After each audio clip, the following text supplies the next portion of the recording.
Topic पे हैं question.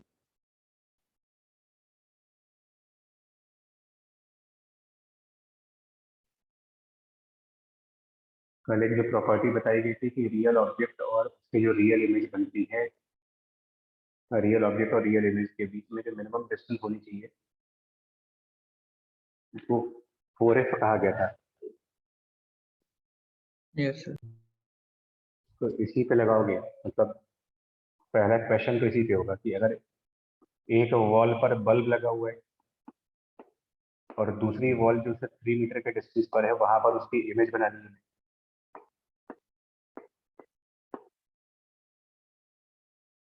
तो अगर याद करो तो एक डेरिवेशन किया था हम लोगों ने कि उसमें अगर बल्ब और इमेज के बीच, मतलब ऑब्जेक्ट और इमेज के बीच में डिस्टेंस x हो तो एक प्रूफ हुआ था कि that x should be always more than equal to 4f करके था।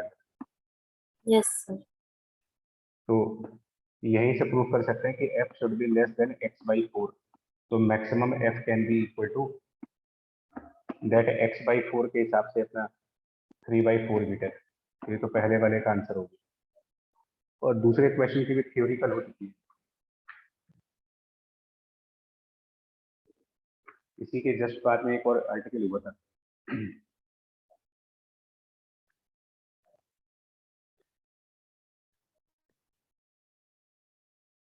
कौन सा आर्टिकल की बात हो रही है? सेकंड क्वेश्चन कौन से आर्टिकल पे है? Two position of a lens for object image. तो उसमें हाँ 2 पोजीशन वाले में, तो उसमें अगर आप याद करिए तो एक डिस्टेंस हमारा ए था और एक डिस्टेंस d था, और बाद में डेरिवेशन करके फोकल लेंथ कुछ आया था मेरे ख्याल से a² - d² / 4 है। तो उसमें a क्या था और d क्या था? सर ए पूरी लेंथ थी और डी डिस्प्लेस्ड की लेंथ थी, जितना डिस्प्लेस किया लेंस को। हाँ, मतलब इमेज और ऑब्जेक्ट का जो सेपरेशन दिया गया था ये हमारा ए था, और d था लेंस की जो 2 पोजीशंस थी उनके बीच का डिस्टेंस। तो लेंस की 2 पोजीशंस के बीच में 20 सेंटीमीटर का डिस्टेंस है, यानी ये d हो गया। तो ये दोनों फॉर्मूले बेस्ड क्वेश्चन है, सीधे सीधे निकालिए।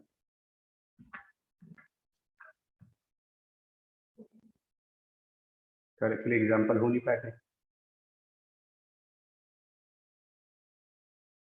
दोनों हो गए क्लियर कि नहीं कल की थ्योरी से related? Yes, sir. Yes sir. चलिए आगे। तो फिर इसमें यार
डायग्राम बनाओ सर। बना लिया सर। और क्वेश्चन ये है, find the value, find the range for this refractive index n। find the range for refractive index n for real image. Find the range of refractive index n for image to be real.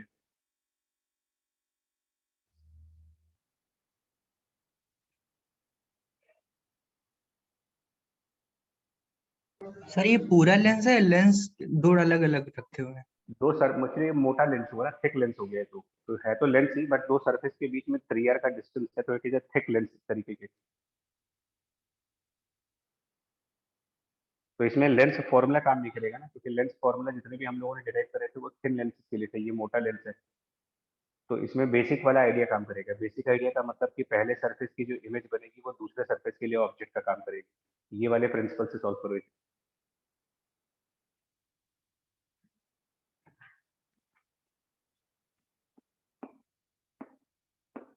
तो अपना ये वाला formula होता है reflection वाला, that n2 upon v minus n1 by u equals to n2 minus n1 by r, ये वाला formula.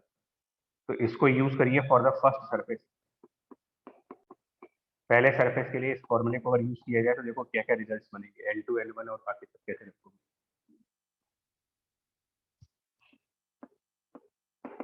बोलो यार n2 क्या आएगा इसमें पहले सरफेस के लिए? n लेफ्ट सरफेस, ये वाला सरफेस पहला सरफेस ये r रेडियस वाला होगा, बिकॉज यहाँ से कोई एक रे आएगी, तो सबसे पहले इस सरफेस पर रिफ्रैक्शन होगी ईयर से n की तरफ, तो n2 की जगह n by v1, n1 is 1 and object distance for this पहला सरफेस जो है फर्स्ट सरफेस के लिए object distance sign convention -2r, और फिर ये n2 minus n divided by this radius, और radius for the first surface sign convention के हिसाब से पॉजिटिव। जरा सिंप्लीफाई करके देखिए कि v1 कितना आ रहा है।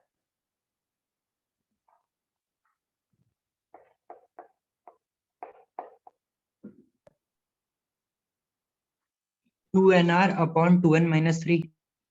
2nr by 2n minus 3,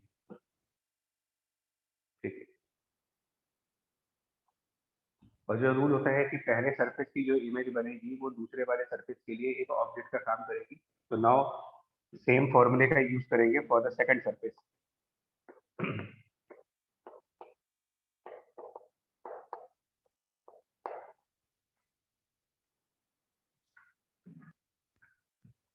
but उसके पहले ये लोकेट करना पड़ेगा कि यार ये इमेज कहाँ पर बनी है, तो मतलब ये पता लगाना पड़ेगा कि v1 पॉजिटिव वैल्यू आ रही है कि नेगेटिव वैल्यू आ रही है कि क्या वैल्यू आ रही है, सो दैट की image at the first surface को ड्रॉ किया जा सके।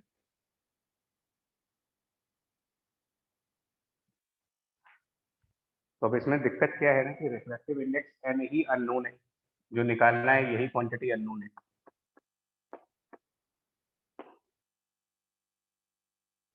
और इस वजह से क्या होगा, जब एन एक अननोन वैल्यू होगी तो v1 भी एक अननोन वैल्यू होगी।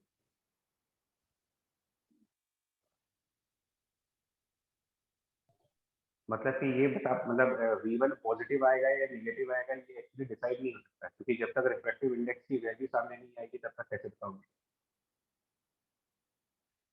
दो अलग अलग केस मान सकते हैं क्या? एक n की 3/2 से बड़ा, 3/2 से अब छोटा? उसके हिसाब से होगा ना, क्योंकि वो तो डिपेंड करता है कि अगर 2n अगर 3 से ज्यादा है तो ये पॉजिटिव आंसर आएगा, और 2n अगर 3 से कम है तो ये नेगेटिव आंसर आएगा। बट ऊपर भी तो एक है ना, तो 3 केस हो जाएंगे। ऊपर क्या? हाँ 3 के, सॉरी। अच्छा लेकिन सर n तो बड़ा ही होगा ना 0 से, तो n1 1 से बड़ा होगा। यस सर, n पॉजिटिव है। n 1 से तो ज्यादा होगा, लेकिन 1 से ज्यादा है, लेकिन 1.5 से ज्यादा है ये तो मालूम नहीं है। Yes sir. तो क्या क्या पॉसिबल सिचुएशंस बनेंगी, क्या क्या पॉसिबिलिटीज है? पहली पॉसिबिलिटी ये है कि v1 पॉजिटिव हो,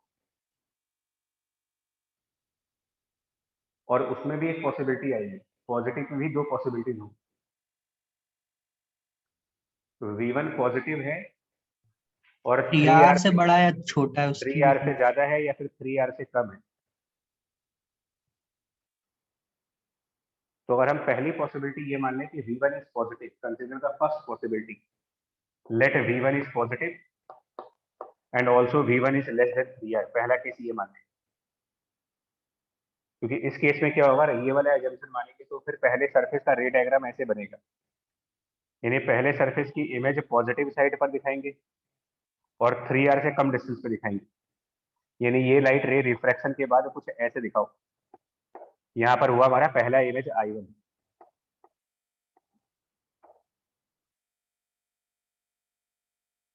और ये डिस्टेंस V1 डिनोट हो रही है, और इस I1 को मानेंगे object for that second surface, यानी कि यही रे आगे जाकर के सेकंड सरफेस पे जाएगी। तो I1 को सेकंड सरफेस के रिफ्रैक्शन के लिए ऑब्जेक्ट मानेंगे, क्योंकि ये इंसिडेंट रे हो गई सेकंड सरफेस के लिए। और अब इस हिसाब से सेकंड सरफेस की जो इक्वेशन बनेगी, N2, सेकंड सरफेस का रिफ्रैक्शन N से एयर की तरफ होना है, तो N2 will be 1। Image distance V निकालना है मेरे को, N1 उस केस में N होगा, object distance U for that second surface.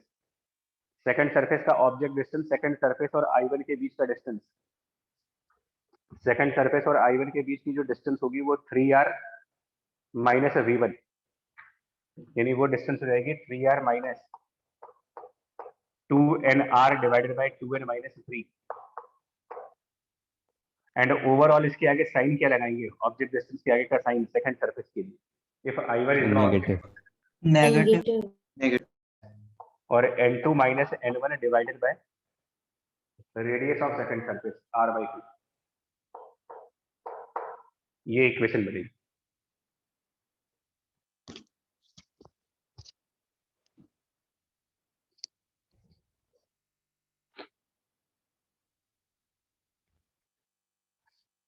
एक तो ये पॉसिबिलिटी है, एक और पॉसिबिलिटी ये हो सकती थी कि let V1 is positive but V1 is more than 3R। एक पॉसिबिलिटी ये भी एग्जिस्ट कर रही है। तो इस पॉसिबिलिटी का मतलब ये हुआ, अगर ये पॉसिबिलिटी है कि V1 is more then positive and more than 0 and more than 3R, तो इसका मतलब तो ये हो जाएगा कि पहले वाले सरफेस की जो इमेज है वो पॉजिटिव साइड पर लेकिन 3R से ज्यादा डिस्टेंस पर, यानी कि सेकंड पॉसिबिलिटी का रे डायग्राम कुछ ऐसा होगा, पहले सरफेस की लाइट रिफ्रैक्ट होकर के सेकंड सरफेस के आगे इमेज बनाएगी। ये हमारा केस होता I1, और इसके हिसाब से जब हम सेकंड सरफेस की इक्वेशन लिख रहे होते, सेकंड पॉसिबिलिटी के हिसाब से इक्वेशन, पहली पॉसिबिलिटी के हिसाब से ये इक्वेशन बनेगी, सेकंड पॉसिबिलिटी के हिसाब से तो वहां पर लिखते according to the second possibility now 1/V minus N upon,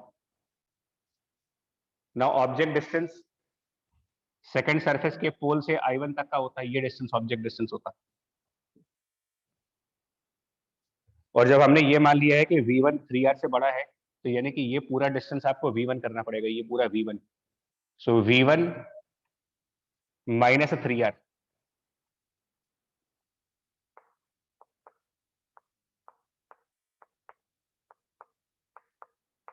लेकिन अब इस ऑब्जेक्ट डिस्टेंस के आगे का साइन क्या रखते, Sir, positive.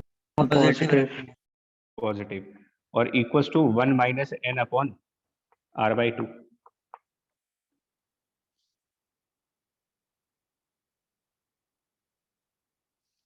Sir, same नहीं होता है ये तो एकदम।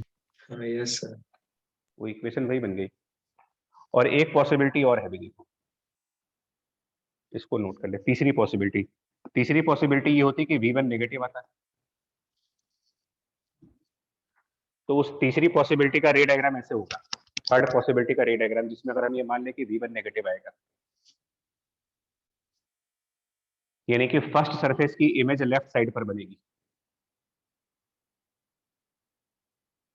तो वो कुछ इस तरीके का होता है। इसका मतलब ये रे रिफ्रैक्ट होती, पहले सरफेस पर रिफ्रैक्ट होती, और वो एक्सटेंड होकर के पहले सरफेस के पीछे जाकर के कहीं इमेज बनाती, I1 यहाँ कहीं होता, और तब उस I1 का पहले सरफेस से जो डिस्टेंस होता उसका magnitude magnitude portion of that distance, because जब ये v1 को नेगेटिव मान लिया, यानी ये पूरी चीज नेगेटिव वैल्यू आई, तो magnitude of that value will be 2nr divided by 3 minus 2n। और ऐसे में जब सेकंड सरफेस के लिए आप इक्वेशन बनाएंगे for that second surface third possibility के हिसाब से, तो 1/v minus n upon now the object distance. अब सेकंड सरफेस से I1 तक का पूरा डिस्टेंस देखें अगर, तो वो होगा 2nr upon 3 minus 2n plus 3r, 3r plus 2nr by 3 minus 2n। और इस पूरे डिस्टेंस के आगे साइन क्या लगाओगे माइनस सेकंड सरफेस के लिए? Minus, and equals to 1 minus n by r by 2।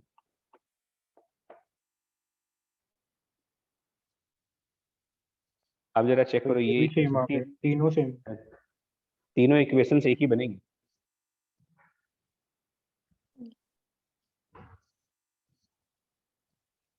अगर प्रॉपर तरीके से देखा जाए तो इन तीनों इक्वेशंस में कोई डिफरेंस नहीं है, तीनों एक ही जैसी इक्वेशंस है, इनफैक्ट सिमिलर इक्वेशंस है। Yes sir. यस। तो ये ऑप्टिक्स की एक एडवांटेज है कि अगर ऑप्टिक्स में कभी केसेस बन रहे हो, मतलब कि न्यूमेरिकल वैल्यू ना आ रही हो, और न्यूमेरिकल वैल्यू ना होने की कंडीशन में कई सारी पॉसिबल सिचुएशंस दिमाग में आ रही हो, तो कोई भी एक पॉसिबल सिचुएशन ले करके अगर हम आगे की इक्वेशन तैयार कर लेते हैं तो हमारा आंसर आ जाए। मतलब अगर कहीं पर हमारे मन में ये आ रहा हो कि यार 3 तरीके की पॉसिबल कंडीशंस बन सकती हैं, कुछ भी हो सकता है, तो out of all possible conditions कोई भी एक पॉसिबिलिटी ले लो आप, कोई भी एक पॉसिबिलिटी ले करके और आगे की इक्वेशन तैयार करें। जितनी भी पॉसिबिलिटीज आप लोगे उन सब से इक्वेशन बेसिकली एक ही बनेगी।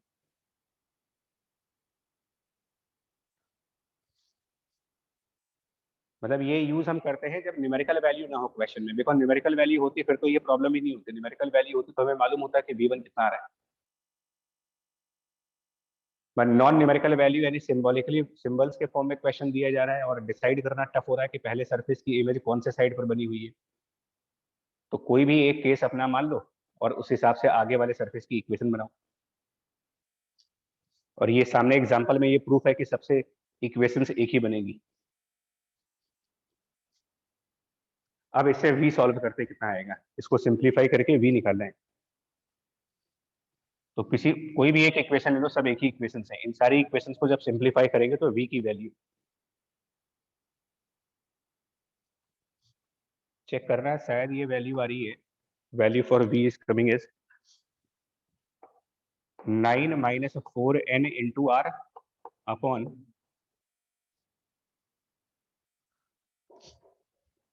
10 n माइनस 9 एंड साथ में n माइनस 2। एक बार करके देखना, इसे फैक्टराइजेशन के बाद आएगा ये।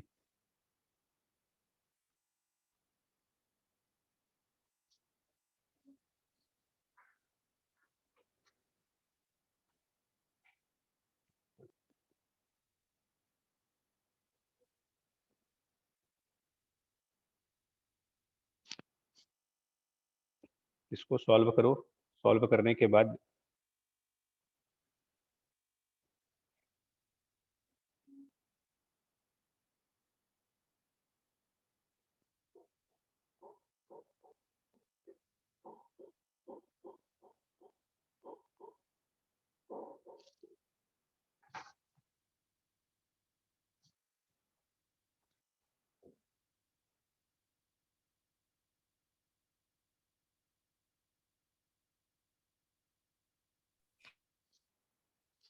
चेक करो जल्दी भाई थोड़ा सा।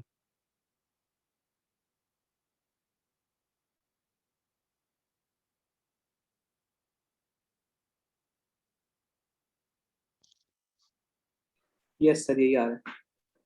ठीक, आप बताओ रियल इमेज चाहिए हमें। रिफ्रैक्शन के थ्रू रियल इमेज कब बनती है, v का साइन कैसा आना चाहिए अगर रियल इमेज बनानी हो पॉजिटिव refraction? होना पॉजिटिव। तो इसको पॉजिटिव करके इनइक्वालिटी सॉल्व करें वेवी कर्व मेथड से। और n की रेंज बताएं क्या आएगी।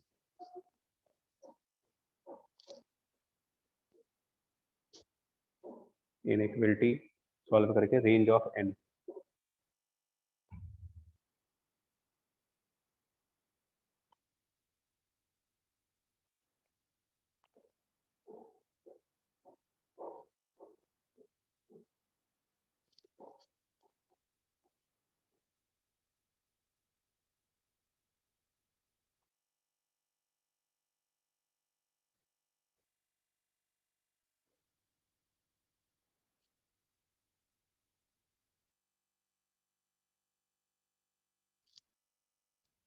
इतना टाइम नहीं लेगा बंदा को, इतना इनइक्वलिटी सामने बनी हुई है।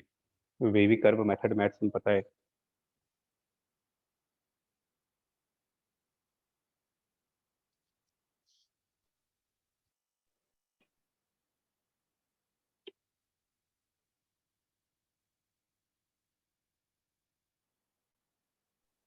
सर 2 से 9/4 आ रही है।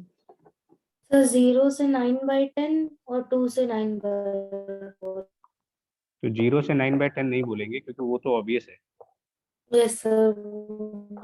2 से 9/4 ये आंसर आएगा। n should be in 2 to 9/4। 2 और 9/4 इंक्लूसिव होंगे क्या, मतलब ओपन नो ब्रैकेट सर, की close. Open bracket. Sir open 2 और ब्रैकेट। 9 दोनों पे ना, 2 और 9/4 दोनों पे। यस सर, दोनों पर ओपन। यस। ठीक ठीक है।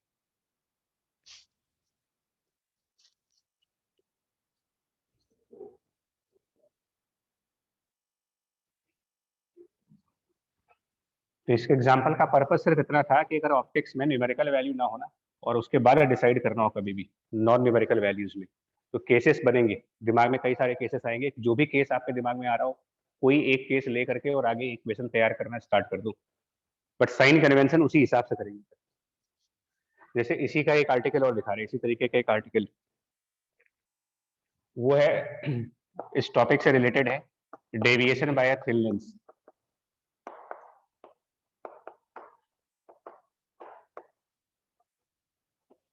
नेक्स्ट टॉपिक यूज करो, डेविएशन बाय थिन लेंस।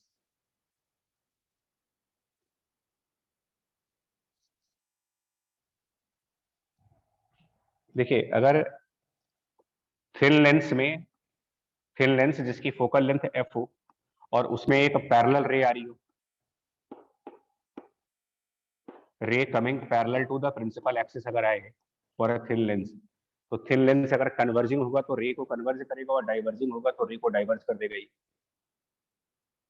कोई एक केस मान लेते हैं, सपोज दैट कि ये जो रे है वो इस लेंस के थ्रू कन्वर्ज होती है और कन्वर्ज करके प्रिंसिपल एक्सिस के किसी पॉइंट पर गई, उसको हमने यहाँ पर फोकस कहा इसका, यानी ये डिस्टेंस हमारी फोकल लेंथ। तो incident ray vector, incident ray vector और रिफ्रैक्टेड रे वेक्टर, इन दो वेक्टर के बीच का एंगल, उसी को डिफाइन करेंगे angle of deviation delta. Incident वाली रे और रिफ्रैक्टेड वाली रे के बीच का एंगल। और अगर हमारी इंसिडेंट रे प्रिंसिपल एक्सिस से, इंसिडेंट रे प्रिंसिपल एक्सिस से h हाइट पर हो, ये हाइट h हो, तो ये प्रूफ कर सकते हो कि जो tan ऑफ डेल्टा बनेगा यहाँ पर, वो ये डेल्टा है, ऑल्टरनेट ये एंगल भी डेल्टा होना है, tan of delta h/f। h/f। और पैरा एक्सेल रे अगर होगी, if the ray is a para axial ray, then delta will be equals to h divided by f for a para axial ray। तो इतना deviation उस रे के लिए होगा, मतलब ये डेविएशन होगा for that ray which is parallel to the principal axis. But अगर कोई रे प्रिंसिपल एक्सिस के पैरेलल नहीं है, एंड सपोज इस टाइप की रे आ रही हो, डाइवर्जिंग रे आ रही हो, तो ये रे भी कन्वर्ज की जाएगी, इसका भी कुछ डेविएशन होगा लेंस के थ्रू, और इस केस में एंगल ऑफ डेविएशन डिफाइन वैसे ही करेंगे उसको, इंसिडेंट वाली रे और रिफ्रैक्टेड वाली रे के बीच के एंगल से। अब ये कितना होगा देखो, सपोज दैट जो इंसिडेंट रे है इंसिडेंट रे का origin of the incident ray is point A, और रिफ्रैक्टेड रे जहां पर टर्मिनेट हो रही है उसको बी पॉइंट कहते हैं। और जिस पॉइंट पर ये स्ट्राइक हुआ है, जहां से ये रे रिफ्रैक्ट हो रही है, उस पॉइंट को कैपिटल सी कहते हैं आप।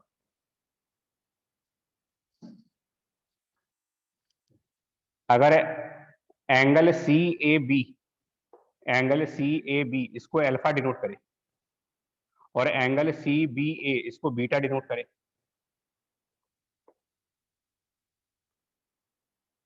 Property of exterior angle use करें अगर, Alpha plus beta is Alpha plus equal to beta delta. equal to delta. Delta is alpha plus beta. और स्मॉल एंगल अप्रोक्सीमेशन, अगर ये मान लें कि पॉइंट सी जो है उसकी हाइट स्मॉल एच है, पॉइंट सी की हाइट स्मॉल एच, तो स्मॉल एंगल अप्रोक्सीमेशन में alpha can be called as tan alpha और tan alpha can be called as h divided bye,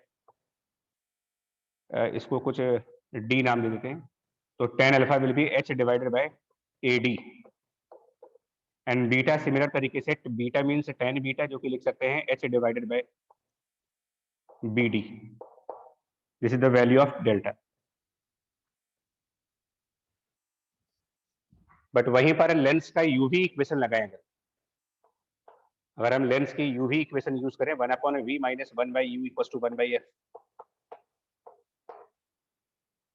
तो एक्चुअली ये जो dB है ये इमेज का डिस्टेंस काम कर रहा है और AD ऑब्जेक्ट डिस्टेंस है, तो 1 by image distance BD with a positive sign and 1 by object distance AD with a negative sign equal to 1/f। और अगर इसको और इसको कंबाइंड करके देखा जाए, इस इक्वेशन को और इस इक्वेशन को मिला दिया जाए,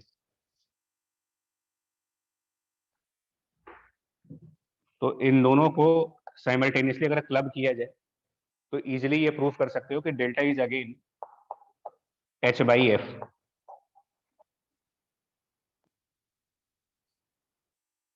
h कॉमन ले ले, 1/AD प्लस 1/BD, और 1/AD plus 1/BD is actually 1/f।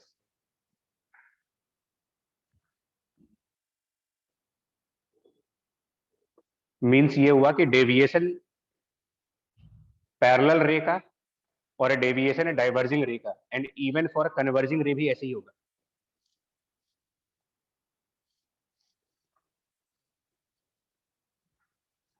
अगर इस टाइप का रे डायग्राम होता,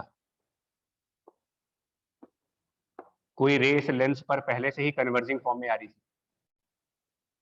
उसका पॉइंट ऑफ कन्वर्जेंस आगे पॉइंट ए मान लिया और लेंस ने फर्दर और कन्वर्ज कर दिया उसे पॉइंट बी की तरफ, तो ये हमारा डेल्टा एंगल है। इसको पॉइंट सी का नाम दे दे, इससे परपेंडिकुलर ड्रॉप करके पॉइंट डी का नाम दे दे,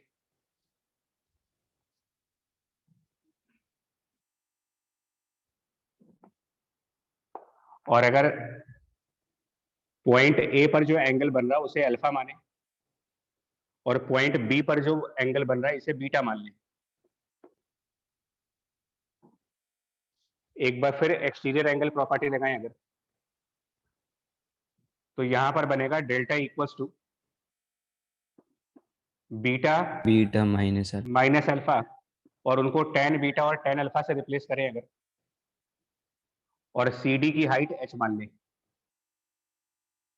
तो बीटा मीन्स tan बीटा, जो कि लिखा जाएगा h डिवाइडेड बाय BD, और alpha means h divided by AD। और इसमें भी अगर लेंस इक्वेशन लगाएं तो 1/v minus 1/u equal to 1/f use करें इसमें भी, तो 1 by refracted ray point B पर जा रही है, refracted ray going at point B, so B is the image point, so image distance BD positive, object distance by definition incident ray point A की तरफ आ रही थी, AD so positive A is sign. the object, AD is the object distance positive, is 1/f। फिर इस equation को और इस equation को देखा जाएगा, इन दोनों को फिर से फिर मिला से दो, h/f। तो कुल मिलाकर के कंसेप्ट ये हुआ कि रे पैरेलल आए, डाइवर्जिंग आए, कन्वर्जिंग आए, मतलब कि किसी भी तरीके की रे आए। ये फिर वही बात होगा कि जब कई सारे केसेस बनेंगे तो कोई भी एक केस ले लो, मतलब किसी भी तरीके की जो रे आएगी वो जब इस लेंस के थ्रू इस लेंस से डेविएट होगी तो deviation is always h/f। But h का मतलब क्या है, इसमें स्मॉल h जो है वो क्या है, तो जितनी हाइट पर, मतलब लेंस के प्रिंसिपल एक्सिस से जितनी हाइट पर लाइट रे डेविएट हो रही है, ये यूं कह लीजिए कि लेंस के प्रिंसिपल एक्सिस से कितनी हाइट पर उसकी बेंडिंग हो रही है, बेंडिंग वाला पॉइंट प्रिंसिपल एक्सिस से कितना ऊपर, दैट इज h/f डेविएशन। और वैलिड होगा ये कन्वर्जिंग लेंसेज के लिए भी प्लस डाइवर्जिंग लेंसेज के लिए भी।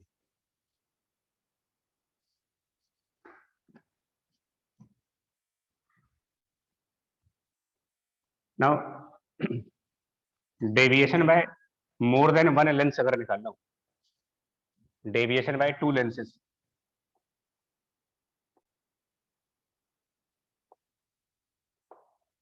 एक लेंस फोकल लेंथ f1 का हो, एक लेंस फोकल लेंथ f2 का हो, और इनके बीच में d का डिस्टेंस हो, और सॉल्व करना हो कि ये दोनों कंबाइंड करके दोनों के कॉम्बिनेशन से कोई रे कितना डेविएट करेगी।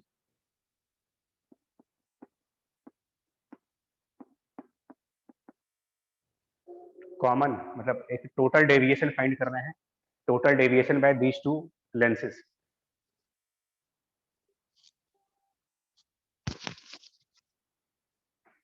तो मान लिया कि एक पैरेलल रे पहले लेंस के ऊपर आई, एक रे पैरेलल होकर के लेंस 1 के ऊपर आई, और वो हाइट h1 मान लेते हैं,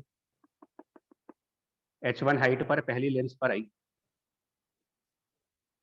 और पहली वाली लेंस इस रे को डेविएट करेगी, मतलब इसको अपने फोकस पर लेकर के जाएगी।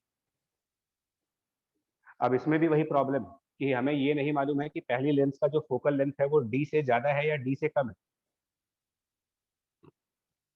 एक केस में कोई भी केस ले लें, सही उसके साथ आएगा कर लें। ultimately। हाँ, जब भी ये सिचुएशन बने जहां पर इस टाइप की सिचुएशन बन जाए कि पता नहीं इसका पहले लेंस का फोकस हो सकता है सेकंड लेंस के आगे हो सकता है कि इस लेंस का फोकस इसके पहले हो, और ऐसा भी तो हो सकता है कि यहाँ डाइवर्जिंग लेंस रखा हो तो इसका फोकस पीछे हो। तो केसेस तो बहुत सारे पॉसिबल हैं, तो हम कोई एक केस मान रहे हैं क्योंकि ये आप प्रूव कर चुके हो कि सबसे इक्वेशन बेसिकली एक ही बनेगी। तो लेट एज्यूम कर लेते हैं कि फर्स्ट लेंस का फोकस राइट साइड पर और सेकंड लेंस के पहले है, यानी ये रे इधर से चली गई, focus of the first lens, और ये हमारा एंगल ऑफ डेविएशन Δ1। तो Δ1 तो हम डायरेक्ट फॉर्मूले से लिख सकते हैं, it is simply h1 divided by the focal length f1, single lens वाला फॉर्मूला। अब यही वाली रे सेकंड लेंस पर जाएगी, एंड सपोज ये रे सेकंड लेंस पर जिस पॉइंट पर गई वो पॉइंट उसके प्रिंसिपल एक्सिस से h2 डिस्टेंस पर है। ना ये वाली रे सॉरी सेकंड वाली लेंस इस रे को डेविएट करेगी बाय सम एंगल, सपोज ये Δ2 है। तो और पीछे अभी ये प्रूफ कर चुके हो कि कैसी भी रे आएगी डेविएशन का फॉर्मूला एक सिंगल लेंस के लिए हमेशा h/f रहेगा। तो सेकंड लेंस का डेविएशन है h2 डिवाइडेड बाई f2, क्योंकि इसमें h2 डिस्टेंस पर डेविएशन आ रही है।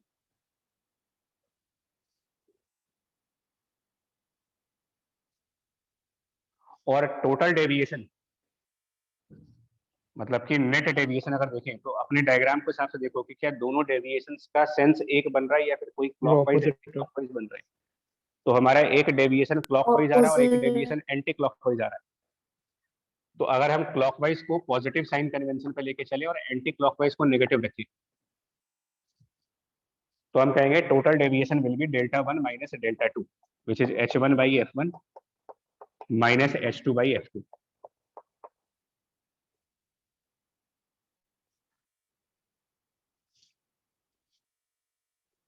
नाउ H1 हाइट पर जो पॉइंट है इसको कैपिटल A नाम दे देते हैं, इसके परपेंडिकुलर पॉइंट को B नाम दे देते हैं, इधर अपना पॉइंट C नाम दे देते हैं, परपेंडिकुलर D पॉइंट।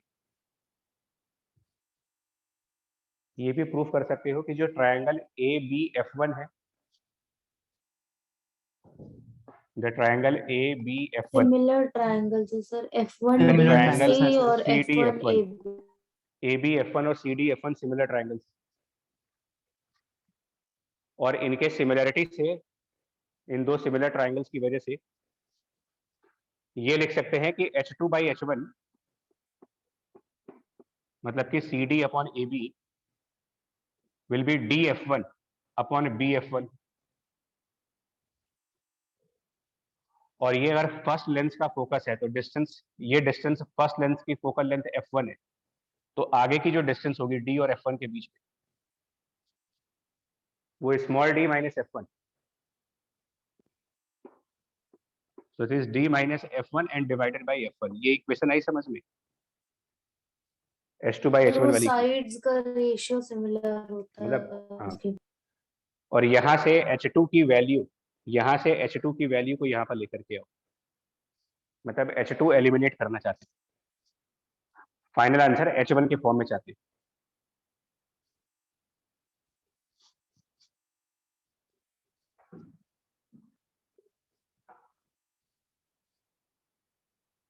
और जब ये करोगे ना, H2 को एलिमिनेट करोगे जब, यहाँ से H2 की value which is H1 multiplied by D minus F1/F1 वो यहाँ रखेंगे, और उसके बाद जब पूरा सिंप्लीफाई होगा ये, तो एक रिजल्ट ये आएगा, delta net will be equal to H1 in bracket 1/F1 plus 1/F2 and minus D upon F1 F2। देखो इसे, यस सर। नेट डेविएशन का फाइनल रिजल्ट आएगा H1 into 1/F1 plus 1/F2 minus D/F1 F2।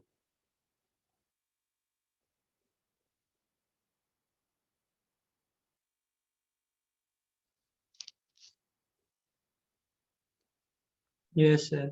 ठीक है, अब भले ही ये derivation हमने दोनों कन्वर्जिंग लेंस लेकर के किए हैं, बट अगर ये एक कन्वर्जिंग लेंस होता, एक डाइवर्जिंग लेंस होता, तो हम फोकल लेंथ को उसी हिसाब से साइन के साथ रखेंगे। और भले ही F1 D से कम होता या D से ज्यादा होता, कहने का मतलब कि केसेस जितने भी बनेंगे उन सारे केसेस का रिजल्ट यही आएगा, H1 bracket 1/F1 plus 1/F2 minus D/F1 F2 total deviation. But ये जो टोटल डेविएशन कैलकुलेट की गई है, ये सिर्फ उस रे के लिए है, मतलब ये टोटल डेविएशन का जो डेरिवेशन हुआ है ये सिर्फ उस वाली रे के लिए है जो ray parallel to the principal axis आई थी। देखिए सिंगल लेंस में तो ये कहा गया था सिंगल लेंस के डेरिवेशन, सिंगल लेंस का जो डेविएशन फॉर्मूला है H/F, इस टाइम पर तो ये प्रूफ करके दिखा दिया गया था कि कैसी भी रे आएगी सिंगल लेंस के लिए H/F काम करेगा।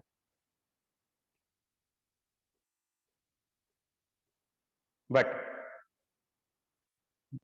कॉम्बिनेशन ऑफ टू लेंसेस अगर आप देख लो, तो कॉम्बिनेशन ऑफ टू लेंसेस के थ्रू जो डेविएशन का ये फॉर्मूला डिराइव हो रहा है, ये सिर्फ उसी रे के लिए होगा जो रे पहले वाले लेंस पर पैरेलल टू द एक्सिस आई हो।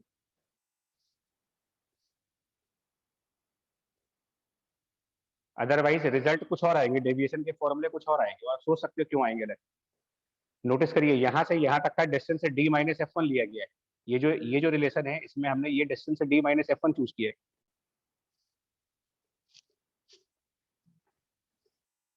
अगर पहले वाले लेंस पर जो रे आती वो पैरेलल नहीं होती, मान लीजिए वो एक्सिस के किसी पॉइंट से आती, जस्ट फॉर एग्जांपल, तो क्या तभी भी, क्या उस कंडीशन में भी रिफ्रैक्टेड रे फोकस से पास होगी? नहीं सर। नहीं होगी। तो उस केस में हमारा D से F1 वाला डिस्टेंस तो D माइनस F1 तो नहीं लिख पाएंगे, बिकॉज ऐसे केसेस में ये F1 नहीं होता, फिर ऐसे केसेस में इसको हम पहले लेंस का इमेज डिस्टेंस कहते हैं। तो जहां पर D माइनस F1 था वहां D माइनस V1 बन रहा होता, कुल मिलाकर के आंसर कुछ और आते।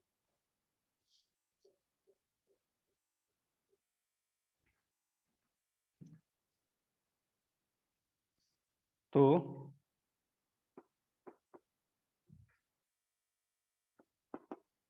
ये इसकी कंडीशन जरूर लिखोगे आप। इसमें डाइवर्जिंग रेज के लिए टोटल डेविएशन का अलग फॉर्मूला बनेगा, कन्वर्जिंग रेज के लिए टोटल डेविएशन का अलग फॉर्मूला बनेगा, पैरेलल टू प्रिंसिपल एक्सिस वाली रे के लिए टोटल डेविएशन का अलग फॉर्मूला बनेगा। बट सिंगल लेंस में deviation is always h by F, irrespective की टाइप ऑफ रे कौन सी है। सिंगल लेंस में आप हमेशा h बाई एफ लगाएं।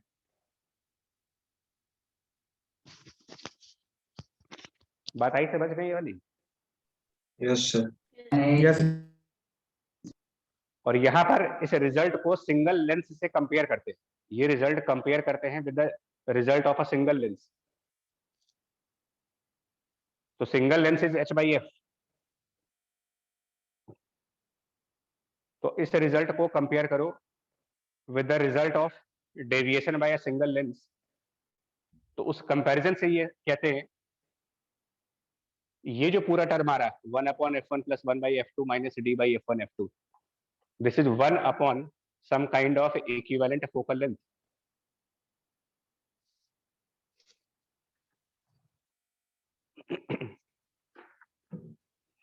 कहने का मतलब ये हुआ कि जितना टोटल डेविएशन ये दोनों लेंसेस मिल करके प्रोड्यूस कर रहे हैं, जितनी टोटल डेविएशन ये दो लेंस मिल करके प्रोड्यूस कर रहे हैं, उतना ही डेविएशन अगर मुझे एक सिंगल लेंस के थ्रू चाहिए था, तो उस सिंगल लेंस की फोकल लेंथ जो होनी चाहिए थी वो 1/f equivalent equals to 1/f1 plus 1/f2 minus d by f1 f2 होगा। मतलब ये जो इक्विवेलेंसी ऑफ फोकल लेंथ निकाल रहे हो, this equivalency on the basis of, मतलब इक्विवेलेंट होने का जो बेस है वो है to give the same value of deviation, और वो भी कौन सी रे के लिए। इक्विवेलेंट फोकल लेंथ निकालने का मतलब कि हम चाहें तो इन दो लेंसेस को रिमूव करके और एक सिंगल लेंस, इन दो लेंसेस को रिमूव करके एक सिंगल लेंस यूज कर सकते हैं, रेज पैरेलल होनी और वो चाहिए। Single parallel lens, paraxial rays. वो सिंगल लेंस इतना ही डेविएशन प्रोड्यूस करेगा for the parallel ray only, only for the parallel ray.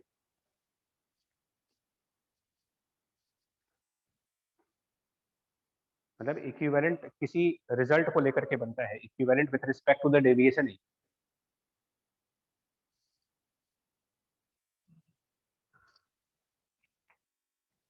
और इसीलिए ये मना किया जाता है कि इस टाइप के क्वेश्चंस में इमेज फॉर्मेशन के लिए हम इक्विवेलेंट फोकल लेंथ नहीं लगाते, क्योंकि इमेज फॉर्मेशन किसी एक रे से नहीं होगी।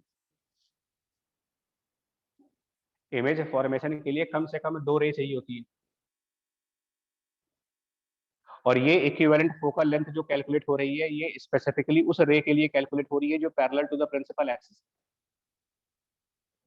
और डेरिवेशन से ये समझ में आ रहा है कि अगर ray parallel to the principal axis के अलावा किसी और तरीके की रे आएगी तो नेट डेविएशन का रिजल्ट कुछ और आएगा, और जब नेट डेविएशन की रिजल्ट कुछ और आएगी तो इक्विवेलेंट फोकल लेंथ भी कुछ और आएगी।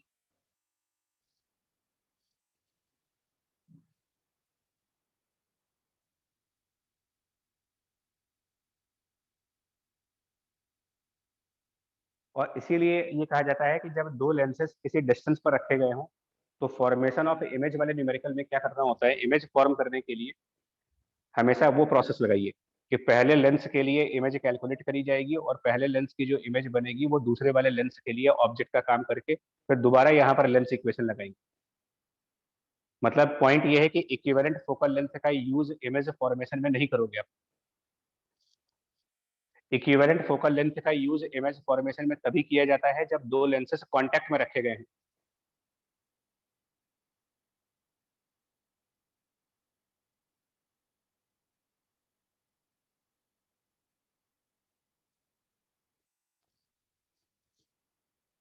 बात आई समझ में यहाँ तक? Yes, sir. जी क्लियर है? बोलो वो जल्दी। Yes sir. ठीक है। अब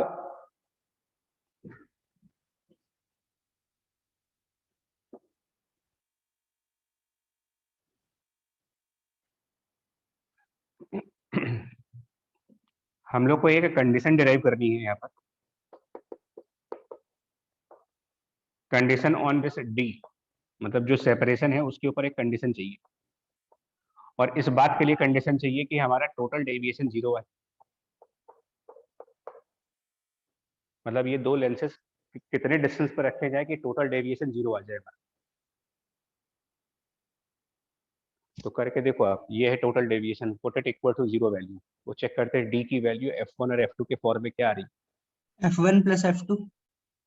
चेक करके देखो डेविएशन को, sir F1 plus f1 F1 plus plus f2, F2 के बराबर से। ठीक है।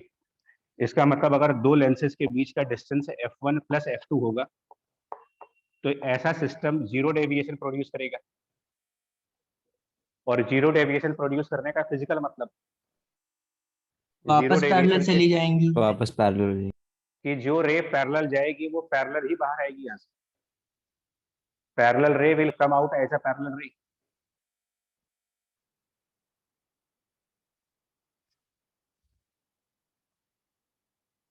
और एक और कंडीशन निकालनी है, कंडीशन ऑन डी। एक तो इस बात के लिए निकालनी है कि टोटल डेविएशन 0 है, और एक और निकालनी है, दूसरी कंडीशन आपको चाहिए। So now the condition on D should be this is that deviation दोनों लेंसेस इक्वली शेयर करें। मतलब अगर कोई लाइट रे मान लीजिए 40 डिग्री से डेविएट हो रही है तो 40 डिग्री डेल्टा की 1 इज डेविएशन में, इक्वल टू डेल्टा 2। सुन तो लो अच्छे से, सुन लो। तो हम ये चाह रहे हैं कि जितना डेविएशन ये प्रोड्यूस कर रहा है उतना ही डेविएशन ये लेंस भी प्रोड्यूस करे। मतलब कि टोटल डेविएशन में दोनों लेंसेस इक्वली कंट्रीब्यूट करें।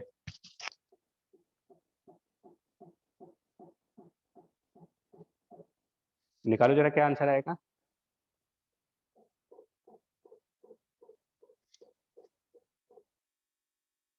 Both lenses give equal deviation, मतलब इक्वल शेयरिंग आएगी।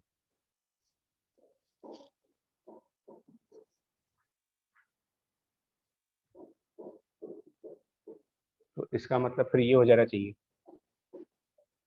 इसका मतलब ये हो जाएगा, अगर वो दोनों इक्वल शेयर प्रोड्यूस कर रहे हैं तो इसका मतलब deviation by this lens will be, deviation by this lens will be half of total deviation.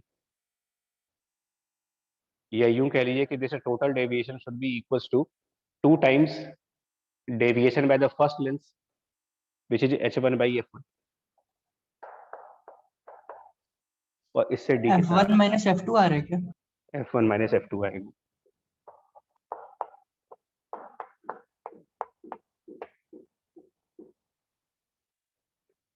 जबकि अगर आप डेल्टा 1 डेल्टा 2 को बराबर करके करोगे तो कुछ और कहानी आएगी।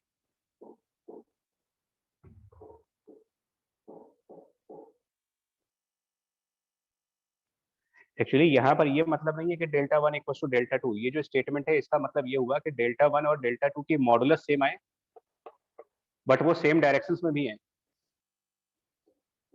जो डायग्राम बना हुआ है इस डायग्राम में डेल्टा 1 डेल्टा 2 अपोजिट है। तो अगर इस डायग्राम के हिसाब से हमने डेल्टा 1 और डेल्टा 2 बराबर कर दिए तो इसका तो ये मतलब हो गया कि जितना क्लॉकवाइज डेविएशन हुआ उतना एंटी क्लॉकवाइज हो गया। ये तो पहला वाला केस हुआ, फर्स्ट केस। और deviation equally shared by the lenses का मतलब ये हुआ कि दोनों के डेविएशन का मैग्नीट्यूड भी सेम आए और दोनों के डेविएशन की डायरेक्शंस भी सेम आए। मतलब अगर कि पहले लेंस ने क्लॉकवाइज डेविएशन दी है तो दूसरा लेंस भी क्लॉकवाइज करे। ये सेकंड स्टेटमेंट है। और फर्स्ट स्टेटमेंट ये हुआ कि दोनों लेंसेज इक्वल डेविएशन तो देंगे लेकिन यहाँ पर इक्वल एंड अपोजिट डेविएशन देंगे और यहाँ पर इक्वल और सेम डायरेक्शन की डेविएशन देंगे।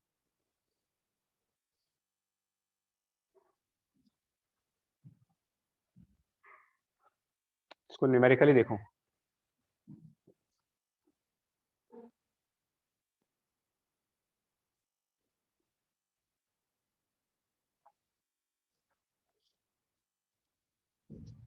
एज एग्जांपल, जैसे अगर हम कहते हैं कि हमारे पास एक लेंस है जिसकी फोकल लेंथ सपोज 10 सेंटीमीटर की, इसको f1 कह रहे हैं, और एक और लेंस है जिसकी फोकल लेंथ है f2 5 सेंटीमीटर की, और हमने इन दोनों लेंसेज को d इक्वल टू 15 सेंटीमीटर पर रखा।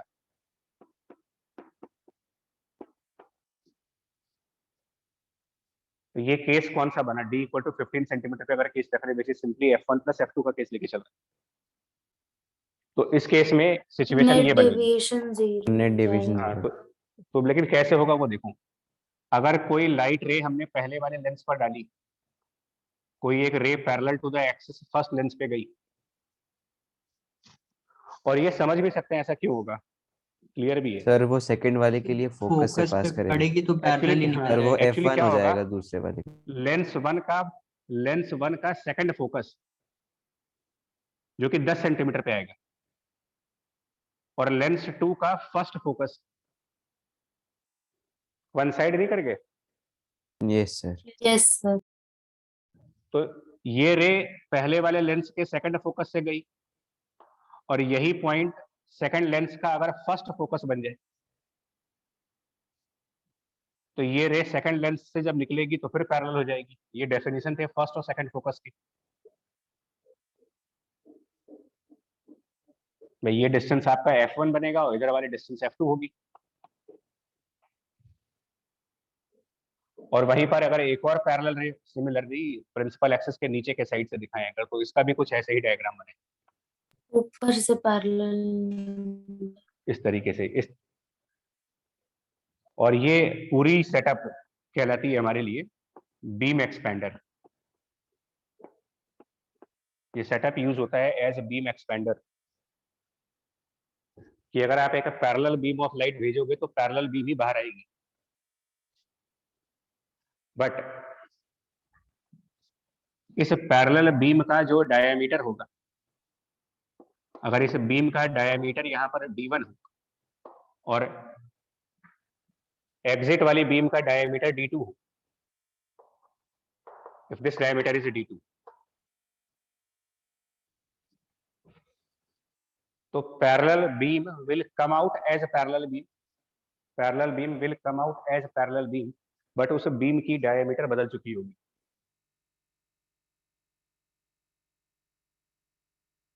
और वो हम सिमिलरिटी ऑफ ट्रायंगल्स यहाँ भी यूज करेंगे। फॉर एग्जांपल अगर ये ए नाम दें, इसको उधर बी नाम दे दें, और इस पॉइंट को सी नाम दे दें, इसको डी नाम दे दें, और इसको ई नाम दे दें, तो अपने आप ये देख सकते हो कि ट्रायंगल ए बी सी और triangle D E C, A B C और D E C are again similar triangles. और सिमिलरिटी ऑफ ट्रायंगल से अपने आप एक चीज प्रूफ करो कि diameter 1 upon diameter 2 will be equal to f1 by f2।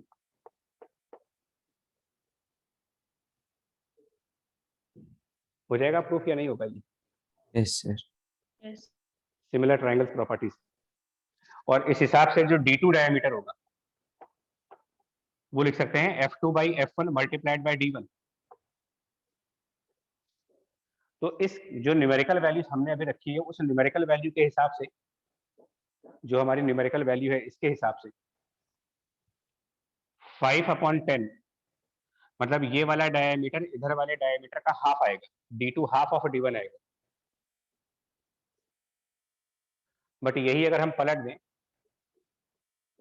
और f1 5 सेंटीमीटर का होता और f2 10 सेंटीमीटर का होता, मतलब बड़ी फोकल लेंथ बाद में आती, तब तो d2 मोर देन d1 आता है। Yes, मतलब कि यस एक सर। मतलब एक नैरो बीम जाती यहाँ पर और एक वाइड बीम बाहर आती, नैरो बीम से वाइड बीम बन जाती, उसी को बीम एक्सपेंशन बोल रहे हैं कि size of that beam, size of diameter बढ़ेगी।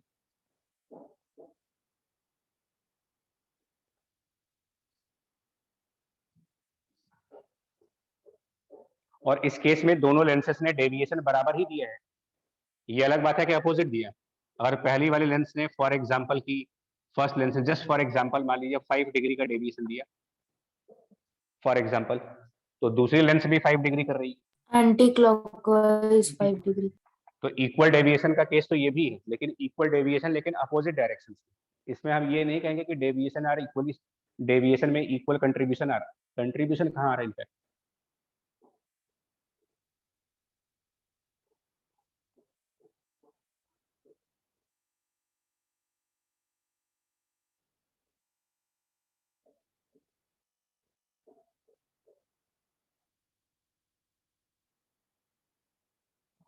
और एक और बात आएगी, बीम एक्सपेंशन होने के साथ साथ एक और बात आएगी, अगर हमारी लेफ्ट साइड बीम की इंटेंसिटी I1 हो, इधर इंटेंसिटी ऑफ बीम I1 कहा जाए और इस साइड पर इंटेंसिटी ऑफ बीम I2 कहा जाए,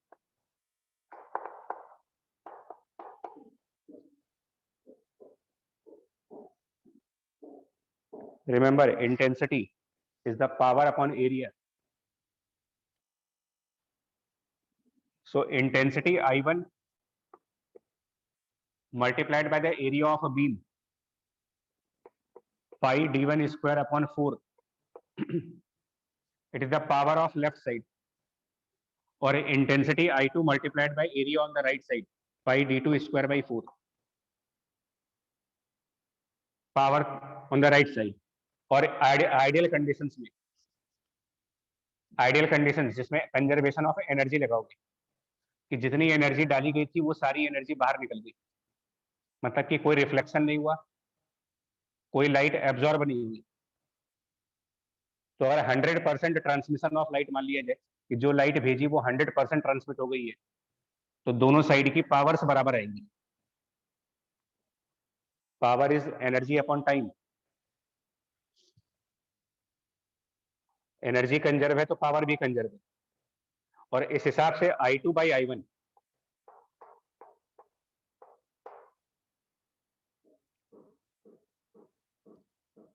शायद वो F1 square by F2 square बनेगी।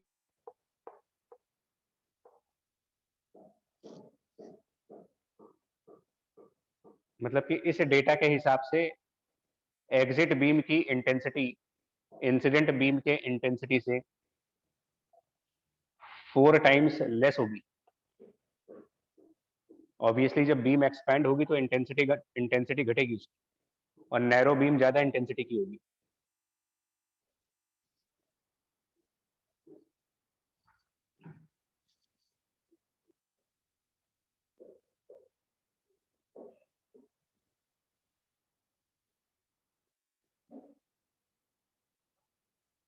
हुआ क्लियर ये? Yes, sir. Beam expander Yes, sir. जी। और ये सिर्फ कन्वर्जिंग लेंसेज के लिए नहीं होता है, मतलब बीम एक्सपेंशन का कंसेप्ट हम एक कन्वर्जिंग और एक डाइवर्जिंग लेंस को लेकर के भी कर सकते हैं। अगर हमारे पास सपोज एक कन्वर्जिंग लेंस हो और आगे एक डाइवर्जिंग लेंस हो, एक लेंस की फोकल लेंथ कन्वर्जिंग वाले की +20 है और डाइवर्जिंग वाले की focal length suppose that 12 centimetre है, या 12 तो ज्यादा हो जाएगा, 5 मान लेते हैं, -5 सेंटीमीटर। अब बताइए, अगर हम ये चाहते हैं कि कोई एक पैरेलल बीम यहाँ पर भेजी जाए और हम ये चाहते हैं कि वो पैरेलल बीम पैरेलल ही बाहर आए, तो कितने डिस्टेंस पे होना चाहिए इनको? For parallel beam to come out as parallel beam, distance between the two lenses.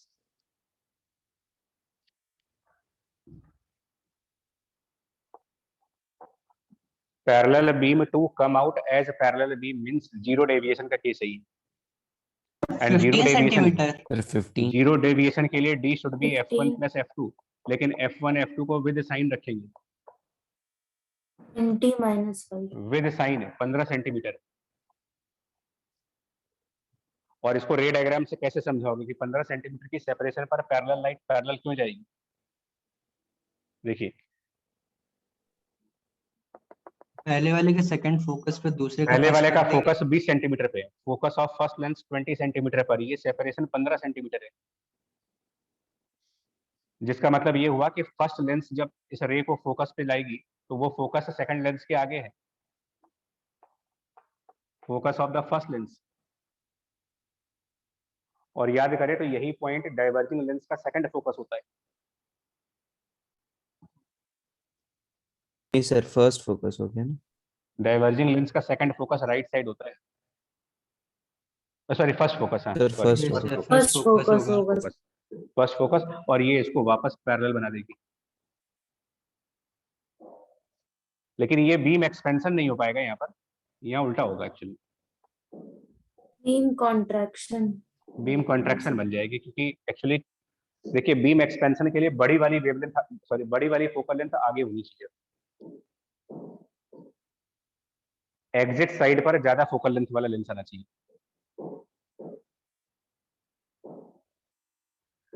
और बताओ कि क्या डायमीटर का रेशियो आएगा और यहाँ D1 डायमीटर हो और इंटेंसिटी I1 हो। बताना जरा, यहाँ पर जो D2 डायमीटर होगा और इंटेंसिटी I2, फटाफट बताएं क्या रेशियो बनेगा।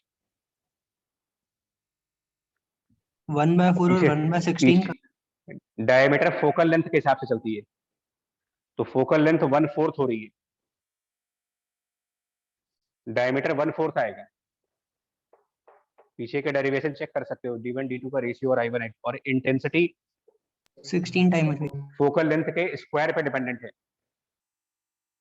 ये I1/16 होगा, मतलब intensity I1 into 16, sorry 16 I1 16 I1। Beam narrow होगी तो इंटेंसिटी बढ़ेगी।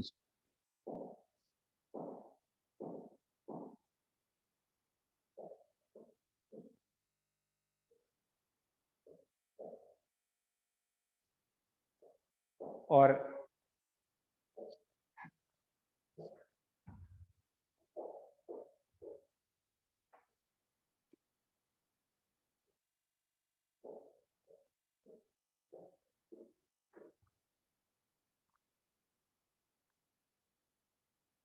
ठीक है, रहा इसको।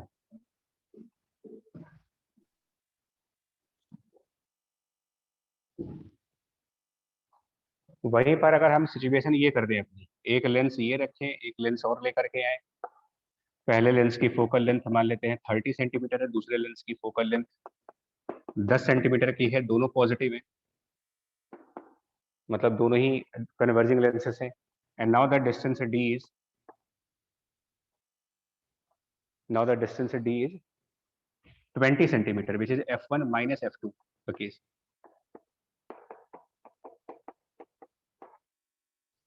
Now इस केस में क्या होगा, अगर D is f1 minus f2,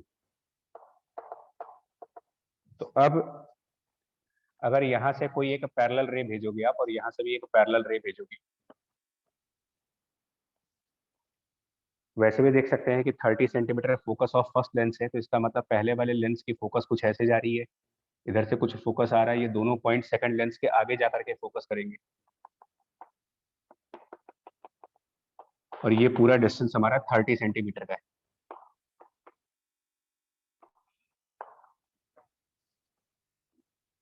और दूसरे वाला लेंस जो होगा, सेकंड वाला लेंस, ये इनको और कन्वर्ज करेगा, दोनों ही कन्वर्जिंग है, तो इसके बाद ये रे और कन्वर्ज हो जाएगी।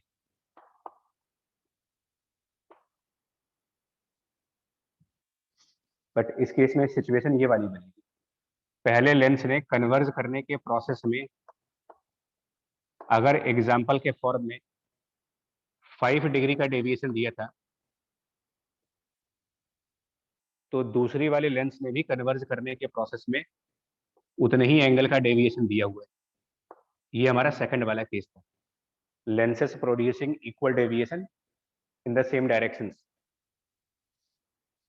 ये आएगा जब D बराबर f1 माइनस f2 होगा, लेकिन इसमें टोटल डेविएशन 10 डिग्री की होगी।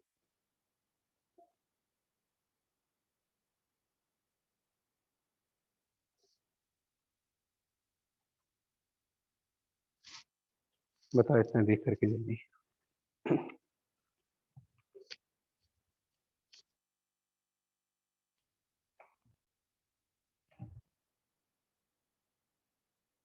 बताओ जल्दी भाई, डाउट हो तो। क्लियर है। क्लियर है सर। दोनों ध्यान रखिएगा, f1 plus f2, f1 minus f2 deviation by the lens.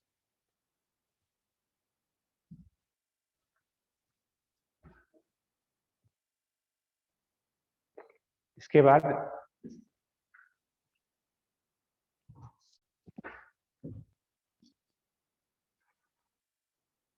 Lenses में ये ओनली फॉर ऑब्जेक्टिव क्वेश्चन है, मतलब इसको न्यूमेरिकल में ना करिएगा। एक चीज बताने जा रहे हैं लेकिन इसको न्यूमेरिकल में ना यूज करें। This is only for objective question and ये कहलाता है न्यूटन फॉर्मूला।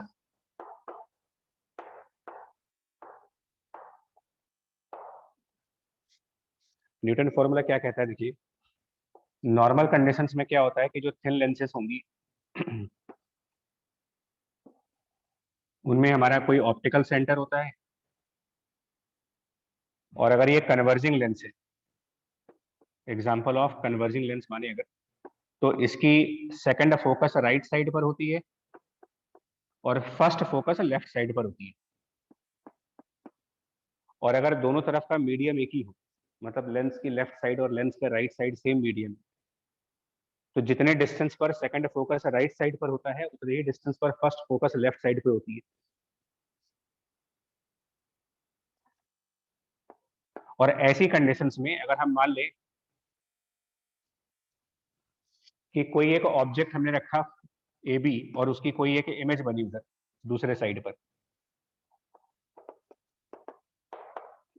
इमेज का distance from the lens count करने पर v लिखते हैं और ऑब्जेक्ट का distance from the lens count करने पर u लिखते हैं, और u और v में रिलेशन होता है और वो रिलेशन कहता है कि 1/v minus 1/u equals to 1/f।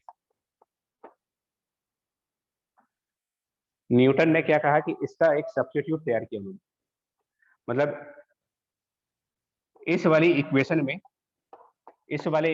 में ऑब्जेक्ट का डिस्टेंस और इमेज का डिस्टेंस दोनों का रेफरेंस पॉइंट, मतलब उनको मेजर करने का रेफरेंस पॉइंट कहाँ से वो मेजर किए जा रहे हैं, तो ऑब्जेक्ट डिस्टेंस और इमेज डिस्टेंस दोनों की मेजरमेंट की जाती है फ्रॉम द ऑप्टिकल सेंटर। यहाँ से कितना डिस्टेंस है ऑब्जेक्ट का, यहाँ से कितना डिस्टेंस है इमेज का, मतलब इसको रेफरेंस पॉइंट माना गया। Point of reference is the optical centre. Newton ने सजेस्ट ये किया कि अगर आप फर्स्ट फोकस से ऑब्जेक्ट तक का डिस्टेंस काउंट कर लें और सेकंड फोकस से इमेज का डिस्टेंस काउंट कर लें, मतलब कि ऑब्जेक्ट डिस्टेंस और इमेज डिस्टेंस को ऑप्टिकल सेंटर से मेजर करने की बजाय अगर फोकस से मेजर किए जाए तो हमें एक रिलेशन ये मिलेगा, x1 x2 will be f square. इसको न्यूटन फॉर्मूला कहा गया एंड इसको प्रूफ करना है। क्वेश्चन सिर्फ इतना आता है, prove that x1 x2 equals to f square.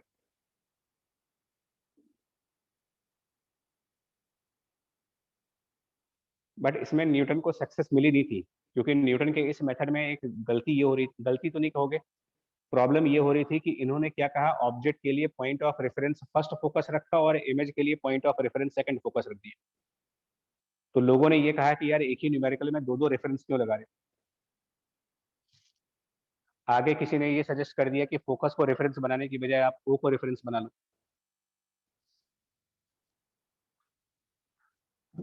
तो प्रूविंग इसकी कैसे करेंगे? ओ से F1 तक की न्यूमेरिकल डिस्टेंस हमारी स्मॉल f और इधर भी डिस्टेंस स्मॉल f होगी, दोनों तरफ फोकल लेंथ बराबर ही आएगी। तो अपने इस लेंस वाले ही फॉर्मूले को, लेंस वाली इक्वेशन में ही v को लिख सकते हैं f प्लस x2 और u को लिख सकते हैं f plus x1 with a minus sign equals to 1/f। करें इसको जरा सिंप्लीफाई, अगर इधर वाली इक्वेशन इसका एलसीएम ले करके और सॉल्व करके देखें, LCM on left hand side ले करके और इसमें सॉल्व करें, देखो चेक करके देखो कि ये बनता है कि नहीं बनता है। x1 x2 बराबर f square.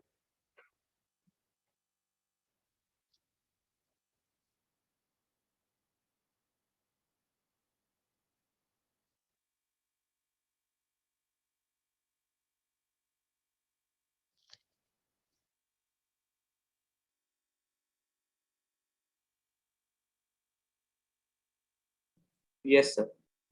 Yes sir. Yes sir. तो आपके स्कूल में यही आता है, प्रूफ दिस रिलेशन आता है, बाकी इसका न्यूमेरिकल में कोई एडवांटेज नहीं। जब हमारे पास ये इक्वेशन है ही है तो हम दूसरी इक्वेशन क्यों पढ़ेंगे, मतलब इससे फायदा क्या हो रहा है?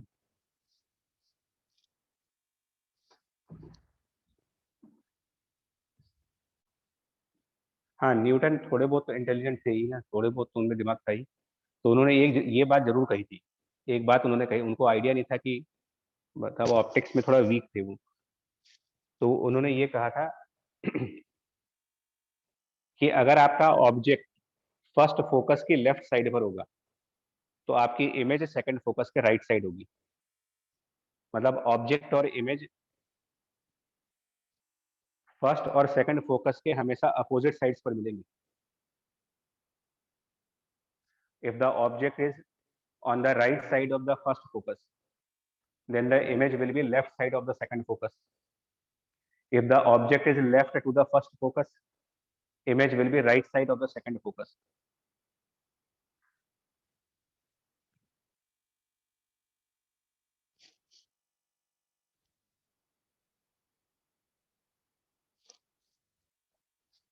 ठीक है, ये तो हो गया आपका Newton formula. Newton formula mirror में भी यही है, x1 x2 बराबर f स्क्वायर, बट मिरर में दो फोकस नहीं होते, मिरर में एक ही फोकस होगा, उसमें x1 x2 सेम फोकस से होंगे।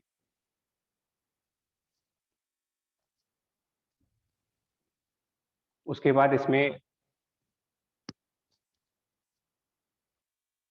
लेंसेस में जो ग्राफ का पोर्शन है, मिरर में जैसे ग्राफ बनाए गए थे वैसे लेंसेस में अगर ग्राफ का पोर्शन देखें, बट उसके लिए एक टेबल याद करनी पड़ेगी आपको, और वो टेबल देखो क्या थी। कन्वर्जिंग लेंसेस में हम कुछ स्पेशल पॉइंट्स बताते हैं। स्पेशल पॉइंट्स आर ओ, इस साइड पर एक पॉइंट है जिसको हम एफ कहते हैं, इस साइड एक और पॉइंट है जो 2f डिस्टेंस पे होता है। राइट साइड पर एक पॉइंट एफ और राइट साइड पर एक पॉइंट 2f डिस्टेंस पे। तो क्लास 10th में एक टेबल बनवाई गई थी और वो टेबल कुछ इस तरीके की थी।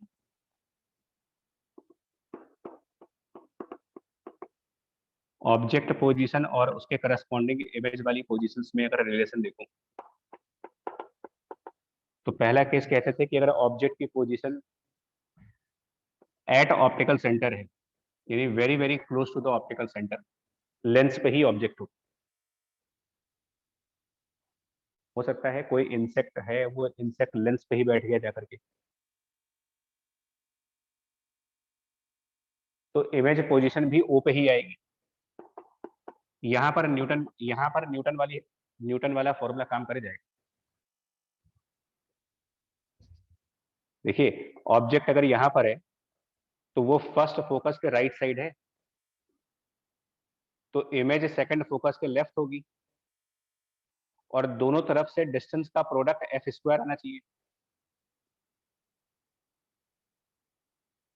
न्यूटन वाले फॉर्मूले से बात समझ में आ रही है? Yes sir. Yes sir. तो न्यूटन यहाँ पर हमारे फायदे की चीज है। अगर ऑब्जेक्ट ओ और एफ के बीच में है, मतलब ये टेबल याद करने में न्यूटन का रिजल्ट ज्यादा अच्छा है।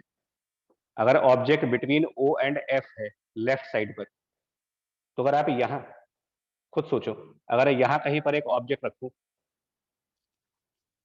तो उसका डिस्टेंस लेफ्ट साइड वाले, इसको हम f1 और f2 कर दे रहे हैं, 2f2 और 2f1। फर्स्ट फोकस के राइट साइड पर हमारा ऑब्जेक्ट है, ये डिस्टेंस x1 है। ये ऑब्वियस है कि इसकी न्यूमेरिकल वैल्यू f से कम आएगी।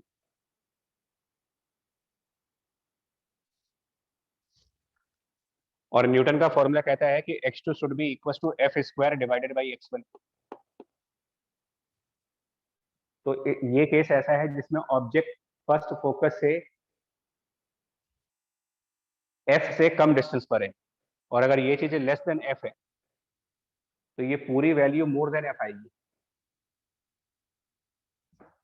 यानी कि जो इमेज बनेगी वो सेकंड फोकस से मोर देन f डिस्टेंस पे होगी। और किधर के साइड होगी? तो क्योंकि हमारा ऑब्जेक्ट फर्स्ट फोकस के राइट है, तो इमेज सेकंड फोकस के लेफ्ट होगी और मोर देन f डिस्टेंस पे होगी। तो f2 की लेफ्ट साइड और मोर देन f डिस्टेंस, क्या वो लेंस के लेफ्ट साइड पे नहीं आ जाएंगे? Yes sir. यानी जिधर ऑब्जेक्ट है उधर ही इमेज बनेगी। इसी को वर्चुअल इमेज कहते हो। इसी साइड वर्चुअल इमेज बनेगी, सेम साइड ऑफ ऑब्जेक्ट। और चाहे तो यूवी फॉर्मूले से निकाल लो, जैसे भी करो। अगर ऑब्जेक्ट हमारा f1 और 2f1 के बीच में है, बिटवीन f1 एंड 2f1, तो ऐसा कोई ऑब्जेक्ट जो f1 और 2f1 के बीच में रखोगे, उसका भी डिस्टेंस फ्रॉम f1 उसका भी distance from the first focus less than F आएगा, तो उसकी भी इमेज F2 से मोर देन फोकल लेंथ डिस्टेंस पे होगी। लेकिन क्योंकि F1 के लेफ्ट साइड पर ऑब्जेक्ट है, तो F2 के राइट साइड इमेज बनेगी और उसका डिस्टेंस F2 से मोर देन F होगा। F2 से मोर देन F और राइट साइड जाने पर हम 2F2 को क्रॉस कर जाएंगे, और इसीलिए कहा जाता है कि इमेज जो होगी वो बिटवीन 2F2 एंड इंफिनिटी बनेगी राइट साइड पर।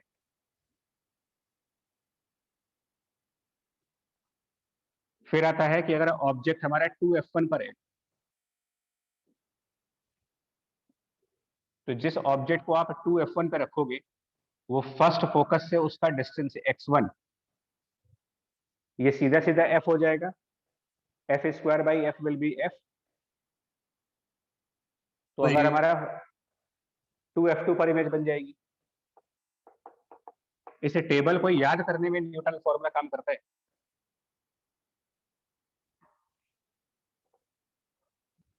और फाइनली अगर हमारा object between 2F1 and infinity हो, 2F1 से इनफाइनाइट के बीच में, तो any object between 2F1 and infinity उसका distance from the first focus F1 से मतलब फोकल लेंथ से ज्यादा आएगा, और something more than focal length अगर यहाँ रखेंगे तो ये पूरी value less than focal length आएगी। तो हमारी इमेज F2 के राइट साइड पर less than focal length, 2F1 से पहले। मतलब कि between F2 and 2F2। Oh, yes. अब समझ में आई ये चीज?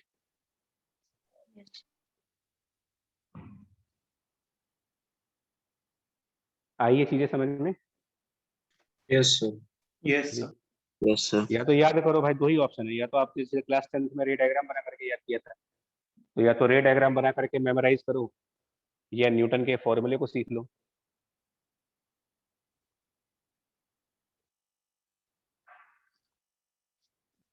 अब इससे ग्राफ मेकिंग आसान हो जाती है। अगर ये लिस्ट याद होती है तो ग्राफ इजीली ड्रॉ हो जाते हैं। अगर हमें v और u में ग्राफ प्लॉट करना है,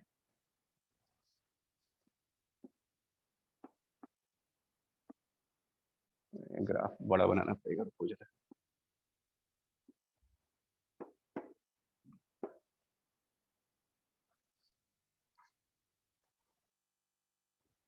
तो सबसे पहले स्टार्ट करते हैं एट O। एट O का मतलब ऑब्जेक्ट डिस्टेंस 0 है।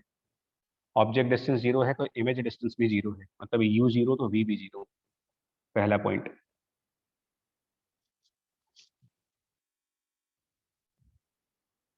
ऑब्जेक्ट बिटवीन O और F1, O और F1 के बीच में ऑब्जेक्ट है अगर, तो एक तो वो u नेगेटिव होगा, u का साइन नेगेटिव रहेगा, और O और F1 के बीच में, तो उसको ग्राफ के ऊपर ऐसे दिखाइए, यहाँ पर एक फोकस दिखाएं, और इन दो पॉइंट के बीच में जब हमारा ऑब्जेक्ट होगा, मतलब u की वैल्यू इन दोनों पॉइंट्स के बीच में, तो इमेज भी सेम साइड बनेगी। यानी कि जब u नेगेटिव होगा तो v भी नेगेटिव होगा, दोनों नेगेटिव वैल्यूज आएंगी। और जब हमारा ऑब्जेक्ट फोकस को अप्रोच करेगा, मतलब ऑलमोस्ट फोकस पर आ चुका होगा, तो इमेज इनफाइनाइट पर हो चुकी होगी इन्फिनिटी पे। बस। तो u को भी नेगेटिव दिखाएंगे, v को भी नेगेटिव दिखाएंगे, यानी कि थर्ड क्वाड्रेंट, तीसरे क्वाड्रेंट में ग्राफ लेके जाओ।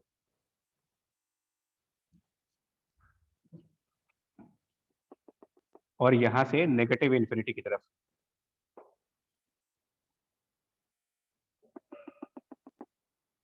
फिर f और 2f के बीच में गए।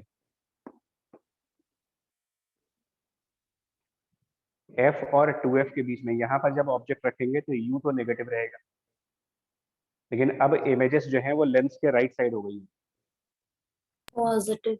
मतलब v पॉजिटिव होगा, u नेगेटिव रहेगा, v पॉजिटिव। तो u नेगेटिव एक्सिस पे दिखाना होगा, v पॉजिटिव एक्सिस पे दिखाना होगा, तो ये माइनस इन्फिनिटी से प्लस इन्फिनिटी हो जाएगी। और जैसे जैसे आपका ऑब्जेक्ट इन्फिनिटी पे पहुंचेगा, क्योंकि ऑब्जेक्ट एट इन्फिनिटी अगर याद करें तो ऑब्जेक्ट एट इन्फिनिटी की इमेज फोकस पर बनती है। फोकस पे। तो u जैसे जैसे इनफाइनाइट होगा यहाँ पर v की वैल्यू f को टेंड कर जाएगी, तो इनफाइनाइट से टेंडिंग टुवर्ड्स f। ये ग्राफ मेकिंग आसान हो जाएगी।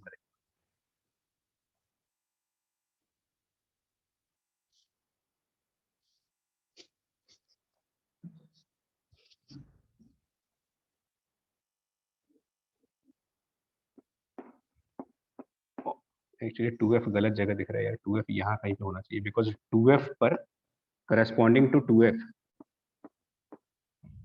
इमेज डिस्टेंस भी 2f आनी चाहिए। फिर इमेज डिस्टेंस भी 2f। यानी यहाँ पर अगर एक y equal to minus x line plot करेंगे और ये हमारे लेबोरेटरी में जाएगा एक्सपेरिमेंट, यूवी ग्राफ प्लॉट करके फोकल लेंथ निकालना।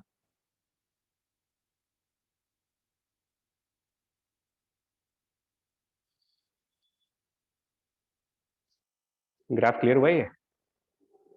Yes, sir. कौन ये है कन्वर्जिंग लेंस। डाइवर्जिंग लेंस के बारे में अगर सोचो आप, डाइवर्जिंग लेंसेज की बड़ी यूनिक प्रॉपर्टी होती है।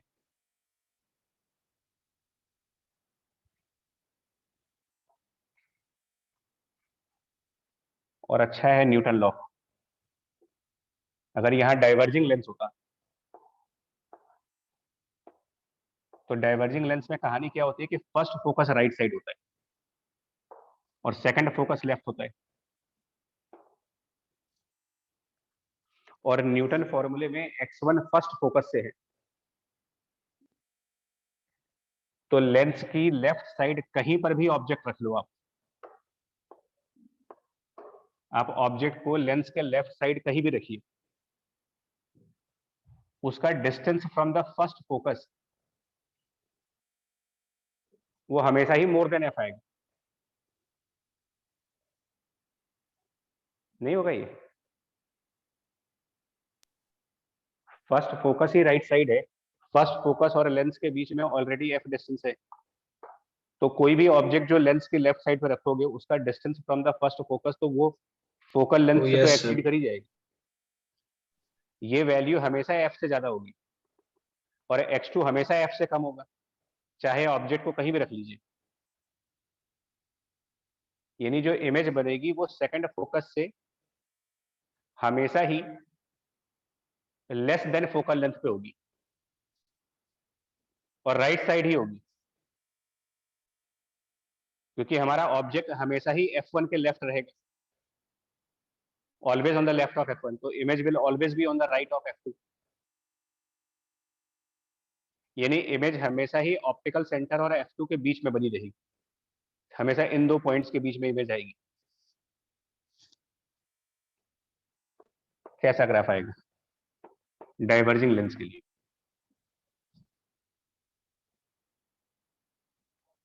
u की कोई भी वैल्यू रख लो आप, इमेज हमेशा ऑप्टिकल सेंटर और इस f2 के बीच में रह रही है, यानी v हमेशा नेगेटिव आएगा।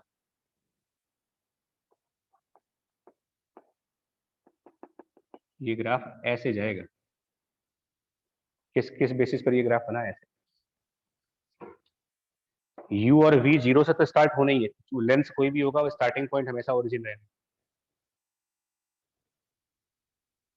आपका ऑब्जेक्ट इन्फिनिटी पर भी पहुंच जाएगा तो भी इमेज फोकस पे ही बननी है और इमेज हमेशा लेंस के इसी साइड पर आएगी, यानी v हमेशा नेगेटिव आएगा।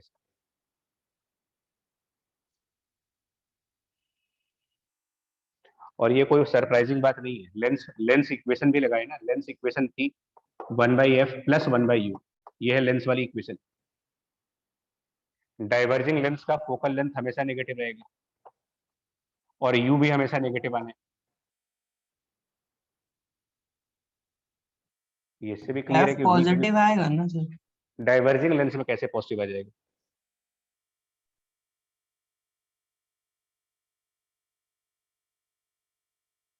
ये डाइवर्जिंग लेंस का ग्राफ है, यस ये sir, yes converging sir. Lens का ग्राफ है। डाइवर्जिंग लेंस में v हमेशा माइनस में रहेगा।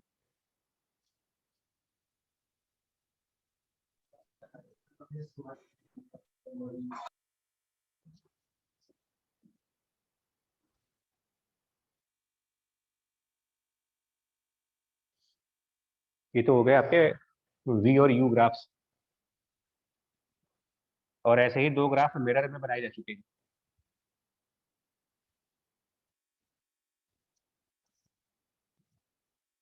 मैग्निफिकेशन के भी ग्राफ आते हैं।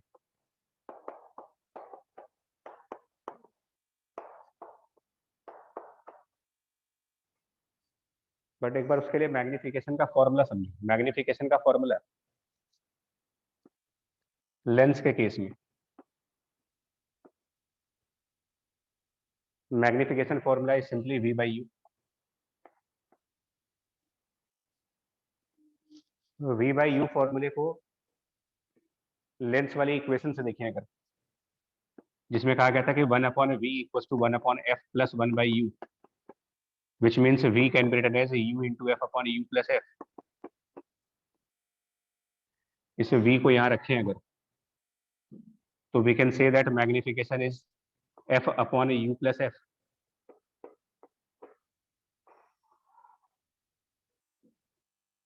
ये है मैग्निफिकेशन की equation in terms of object distance.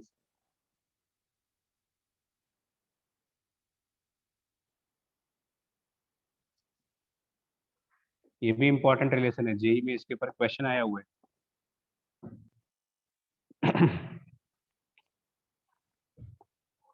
No, अगर इसमें ग्राफ ले, अगर हम ग्राफ डाइवर्जिंग लेंस का ले, पहले डाइवर्जिंग लेंस का, पहले डाइवर्जिंग लेंस। डाइवर्जिंग लेंस में पहली बात तो जब u 0 रखोगे आप, u इक्वल टू 0, तो for u equal to 0 it will be f upon f1।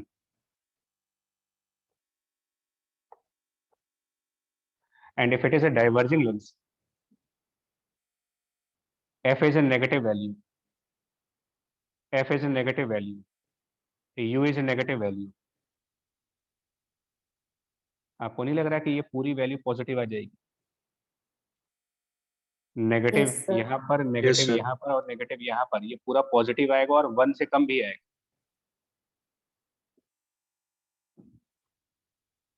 भाई जब यहाँ पर भी माइनस sir. रखेंगे, यहाँ भी माइनस रखेंगे, और ये दोनों सेम वैल्यू है, और यहाँ भी माइनस डिनोमिनेटर रखेंगे, ज्यादा हो जाएगा।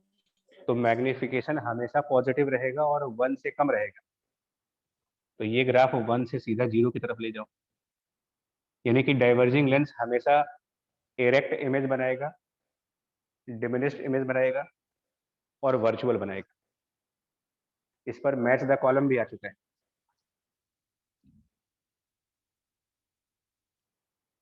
क्योंकि इसका हम लोगों ने देखा था v नेगेटिव आया था हमेशा। तो ये तो डाइवर्जिंग लेंस के लिए है, फॉर डाइवर्जिंग लेंस। लेकिन अगर कन्वर्जिंग लेंस के बारे में सोचा जाए,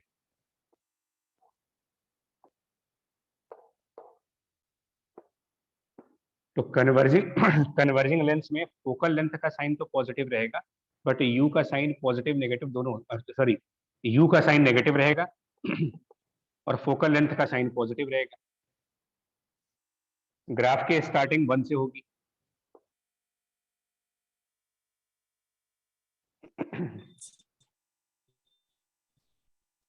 सपोज दैट कि एग्जाम्पल के फॉर्म में अगर हम ये मान लें कि फोकल लेंथ हमारा +20 है और u सपोज -15 है, मतलब कि u जो है, u है तो नेगेटिव, लेकिन u की वैल्यू फोकल लेंथ के न्यूमेरिकल वैल्यू से कम हो, यानी ग्राफ में वो ओरिजिन और -f के बीच में, इन 2 पॉइंट्स के बीच में अगर कहीं ऑब्जेक्ट है, तो वो इस टाइप का केस बनेगा। और ऐसे में +20 अपॉन +20 -15 आप देख सकते हो कि पॉजिटिव आंसर आएगा ग्रेटर देन और 1 से ज्यादा आएगा। और जैसे जैसे u को हम -15 से -16 करेंगे, -17 करेंगे, -18 करेंगे, जैसे जैसे हम -20 पे पहुंचेंगे, ये इनफाइनाइट हो जाएगा, तो 1 से इन्फिनिटी की तरफ। और -f से बड़ी वैल्यू, मतलब कि अगर हम u को f के नेगेटिव साइन से पीछे लेकर के जाए, मतलब कि -25 रख दें, या -30 रख दी।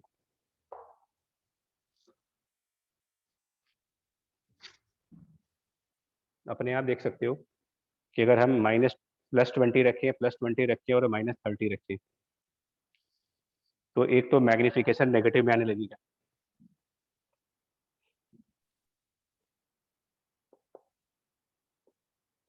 और जब हम -2f पर पहुंचेंगे ना, -2f पर, क्योंकि -2f की इमेज भी 2f पर बनी, और 2f एक ऐसा पॉइंट होता है जिसमें ऑब्जेक्ट इमेज सेम साइज के होते हैं। तो -2f के करस्पॉन्डिंग जो मैग्निफिकेशन दिखाओगे आप, वो -1। बाकी ये इन्फिनिटी से डिसकंटिन्यू होकर के -इन्फिनिटी पे जाएगा, -इन्फिनिटी से -1 की तरफ आएंगे, और जैसे जैसे u इनफाइनाइट होता जाएगा, मैग्निफिकेशन 0 होता जाएगा।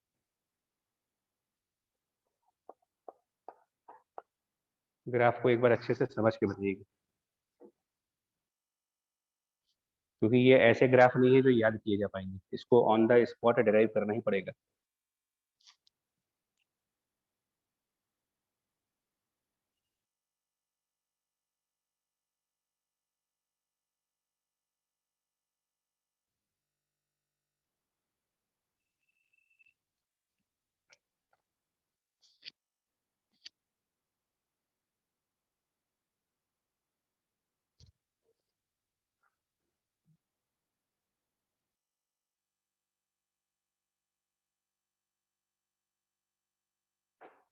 देखो आया कि नहीं क्लियर? Yes sir. बना लोगे अपने आप ग्राफ आगे से, कभी अगर फिर से बनाने को दिया जाए खुद Yes, से? sir. जी, समझ करके ही करना पड़ेगा इसे। बाकी एक टॉपिक लेंस में नहीं करवा रहे, वो है ऑब्जेक्ट इमेज वेलोसिटी। वो इसलिए नहीं करा रहे कि वो वैसे ही करना है जैसे मिरर में डिस्कस हुआ था। तो मिरर में पूरी एक क्लास इसके ऊपर दी गई है ऑब्जेक्ट इमेज वेलोसिटी में, जिसमें u और v को डिफरेंशिएट करके वेलोसिटी निकाली गई थी। तो वो हम नहीं कराएंगे, क्योंकि u v रिलेशन यहाँ पर मिरर के सिमिलर क्वेश्चंस हैं, अपने आप ट्राई करो इसे।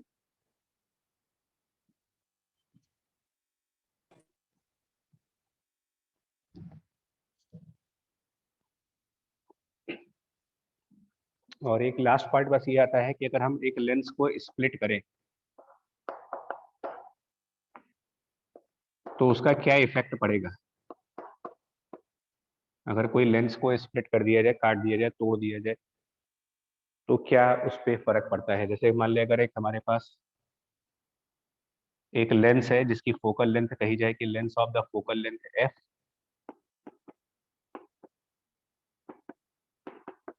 एंड पावर इसकी कैपिटल P हो। अब इसको दो तरीके से स्प्लिट किया जा सकता है, लॉन्गिट्यूडनल और ट्रांसवर्स। तो अगर हम स्प्लिट करें अलोंग एक्सिस, और एक केस हो सकता है आप इसको स्प्लिट करें perpendicular to the axis.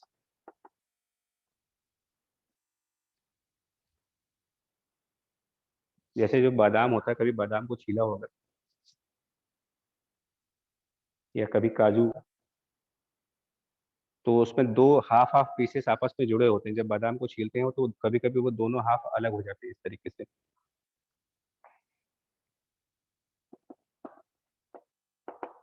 Notice किया है कभी बादाम Yes, sir. कॉन्वेक्स लेंस का Yes, यस sir. सर। तो उसमें स्प्लिट करके वो दोनों हाफ ऐसे हो सकते हैं, और एक हो सकता है हम इधर से कट कर दें, यानी एक पोर्शन ऐसे हो गया और एक पोर्शन ये हो गया, कटिंग इस तरीके से हुई हो। तो इससे क्या फर्क पड़ जाएगा इनके फोकल लेंथ में, इससे क्या फर्क पड़ जाएगा इनकी पावर्स में। सर लॉन्ग एक्सिस में फोकल लेंथ अनचेंज रहेगी। इसमें यस सर। हाँ जी, तो लेंस मेकर फॉर्मूला ये कहता है, लेंस मेकर फॉर्मूले से ये कहा गया था कि फोकल लेंथ किन पैरामीटर्स पर डिपेंड करती है। तो उसका आंसर था refractive index of lens, refractive index of surrounding, -1 और 1/r1 - 1/r2। तो जब तक लेंस का material, surrounding, radius of curvatures, जब तक ये चीजें नहीं बदली जाएंगी तब तक फोकल लेंथ नहीं बदलेगी। और इस कटिंग में, ठीक है, हमारा ये कर्व सरफेस छोटा हो गया, ये छोटा कर्व सरफेस है, बट ये वही बात हो गई कि अगर आप एक कंपास से आर्क बनाओ और एक कंपास लेकर के आप एक आर्क बनाएं, तो आप चाहे छोटा आर्क बनाएं चाहे बड़ा आर्क बनाएं, रेडियस तो उसकी एक ही होगी। Yes, sir. Yes, sir. Compass से अगर आर्क बनाओ तो आर्क चाहे आप छोटा बनाओ चाहे बड़ा बनाओ, रेडियस तो आर्क का सेम ही रहेगा। तो कर्वेचर तो वही है। मतलब अगर हमने एक कंपास के थ्रू इस आर्क को बनाया होता और उसी से हम ये वाला आर्क बना रहे, तो भले छोटा आर्क बना रहे हो बट रेडियस सही रहेगी। तो अगर ये R1 रेडियस का था, ये R2 रेडियस का था, तो फिर ये भी हमारा R1 R2 है। तो क्योंकि रेडियस ऑफ कर्वेचर नहीं बदले, कर्वेचर छोटे होगा बट रेडियस नहीं बदली, तो हम कहेंगे फोकल लेंथ में फर्क नहीं आएगी। यानी if this part has focal length f1, so it should be original focal length, and if this part has focal length f2, it should be original focal length. But यहाँ पर क्या हो रहा है, पहले कॉन्वेक्स और कॉन्वेक्स कर्वेचर थे, convex convex, अब कॉन्वेक्स और प्लेन हो गया। तो एक तरफ कर्वेचर R1 हो गया और दूसरे साइड पर कर्वेचर इनफाइनाइट हो गया, और इधर R2 है और ये इनफाइनाइट है, तो इनकी फोकल लेंथ चेंज हो चुकी होगी।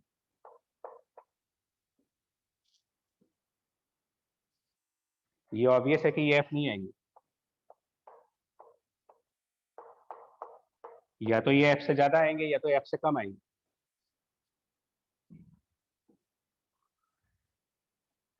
मैंने आपको बादाम का एग्जांपल दिया, उसके दो पीसेस आपस में जुड़े होते हैं, वो कभी कभी अलग हो जाते हैं, तो उसको वापस जोड़ दो। यानी अगर इन दोनों को वापस से जोड़ दिया जाए, इन दोनों को आपस में फिर से मिला दिया जाए, तो फिर हमारा पुराना लेंस आ जाएगा। Yes, sir. यानी ओरिजिनल लेंस को इन दो का कॉम्बिनेशन मान सकते हैं। Yes, sir. तो ये कह सकते हैं कि 1/f1 + 1/f2 is 1/f, Yes, sir.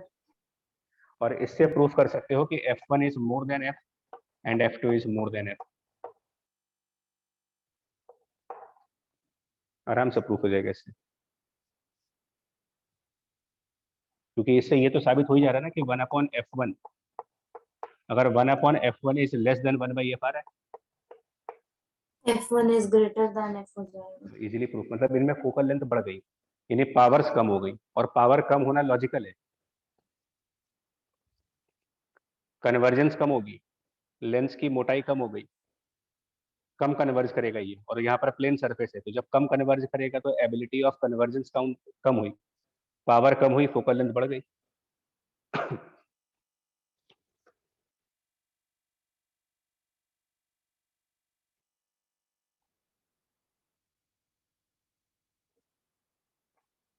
ऐसे में ये भी पूछते हैं कभी कभी कि हमने यहाँ पर कोई ऑब्जेक्ट रखा, उसकी कहीं इमेज बनी, अब हमने क्या किया, आधा लेंस रिमूव कर दिया, तो इससे जो इमेज बनी है उसकी लोकेशन पर क्या फर्क पड़ेगा? वही अगर हमारा रहेगी सर, कोई फर्क नहीं पड़ेगा। मतलब कर्वेचर बदला ही नहीं। एक कंप्लीट लेंस यहाँ पर इमेज बना रहा था, तो आधा लेंस कहाँ पर बनाएगा? वहीं पे बनाएगा सर। सेम पोजीशन पे बना। एक ही जगह बनाएगा, लेकिन इमेज थोड़ी सी डल होगी, इंटेंसिटी। ब्राइटनेस कम होगी, उसमें इंटेंसिटी कम होगी, क्योंकि पहले पूरे लेंस से लाइट जा रही थी, अब आधे लेंस से लाइट जाएगी। आधे से और वो भी किस पे डिपेंड करता है? इमेज की इंटेंसिटी और ब्राइटनेस किस पे डिपेंड करती है? लेंस के अपर्चर पर। अपर्चर किसको बोलते हैं? बताया था।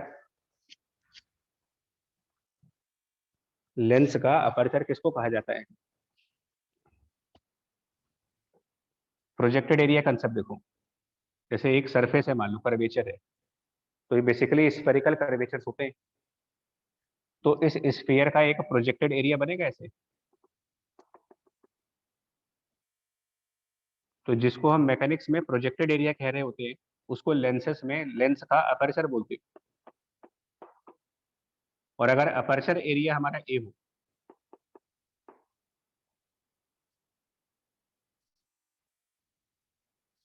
तो इंटेंसिटी या ब्राइटनेस ऑफ इमेज, ब्राइटनेस या फिर intensity of image proportional to that aperture area होगा।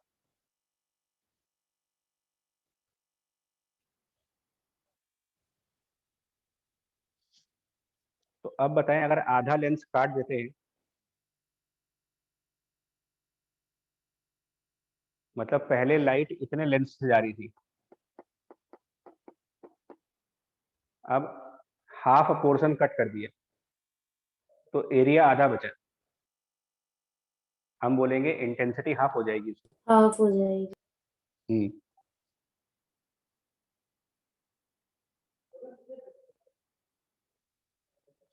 आई बात यहाँ तक समझ में? Yes sir. Yes, sir. Yes, sir. Image position नहीं बदलेगी। हाँ, इमेज पोजीशन जानते हो कब बदलती? इमेज पोजीशन कब बदल जाएगी? देखिए, अगर हम इस लेंस को काट दें, हाफ कर दें,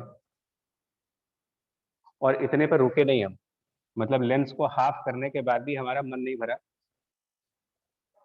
तो पहले हमने लेंस को हाफ किया और उसके बाद हाफ करके इस लेंस को थोड़ा सा ऊपर शिफ्ट कर दिया, सपोज 2 मिलीमीटर ऊपर शिफ्ट कर दिए, तो ऐसा करने से इमेज की पोजीशन में क्या फर्क पड़ेगा?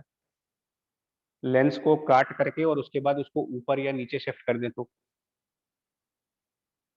सर एक्सेस इसके ऊपर हो गई 2 mm। एक्सिस बदल गई, यस सर। क्योंकि जब लेंस को कट करके और अब ऐसा लग रहा है कि ऑब्जेक्ट एक्सिस के नीचे है 2 बिल्कुल, mm। अगर आप लेंस को कट करके और ऊपर शिफ्ट कर दोगे तो एक्सिस भी तो शिफ्ट कर जाएगी उसकी, और अब हमारा ऑब्जेक्ट बिलो एक्सिस हो गया, तो वो तो हमको देखना पड़ेगा मैग्निफिकेशन वाला पार्ट। Yes sir.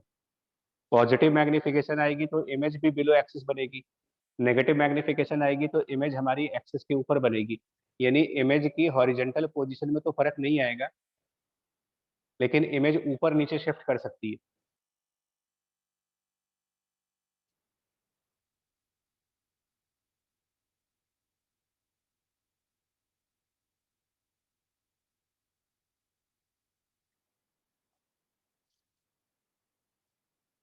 आ रहा है ये बात समझ में कि नहीं? Yes sir. जी सर। Yes, sir.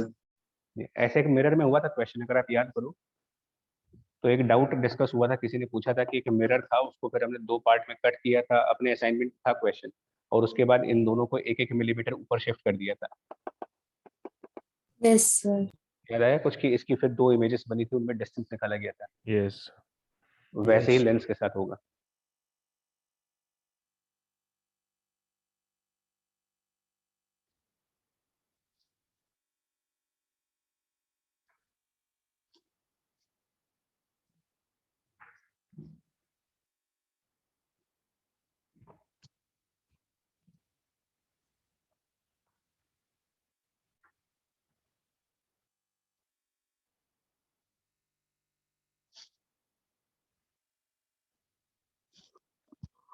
और एक थिन प्रिज्म की अगर हम बात करें यार,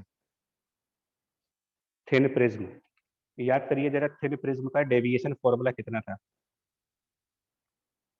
थिन प्रिज्म की डेविएशन फॉर्मूला अगर याद करें,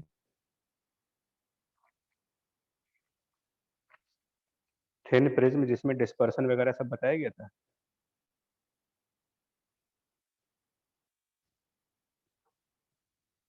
नहीं याद है। T1 minus NS by NP था सर। एंगल ए था, और प्रिज्म के लिए, थिन प्रिज्म में डेविएशन फॉर्मूला था उसका Sir, refractive NP index, by N is -1 into तो n was the prism upon surrounding, ये था। yes sir. और आज मतलब हम कह रहे हैं कि प्रिज्म एज अ लेंस देखा जाए, प्रिज्म एक लेंस है या लेंस एक प्रिज्म है, क्योंकि दोनों का काम डेविएट करने का है। और एक लेंस वो थिन प्रिज्म है, ये थिन लेंस है। एक लेंस पर क्या हो रहा है कि जब आप h हाइट पर रे भेज रहे हो तो ये भी डेविएट कर रहा है इसको, दोनों का काम एक ही है, ये h/f से डेविएट कर रहा है। और इसमें कहा जाता है कि अगर एक रे भेजेंगे तो ये भी उसको डेविएट करेगा। तो फंडामेंटली दोनों एक ही काम कर रहे हैं, दोनों का काम है रे को डेविएट करने का। ऐसे में अगर कंपेयर किया जाए तो प्रिज्म को एक लेंस मान सकते हैं। कितनी फोकल लेंथ का?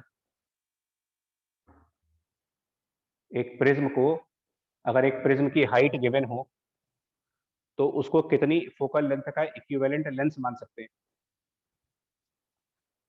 तो prism as a lens of focal length,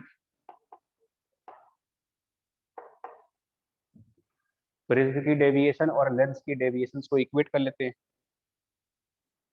तो आंसर आ जाएगा F equal to h/n-1 into a।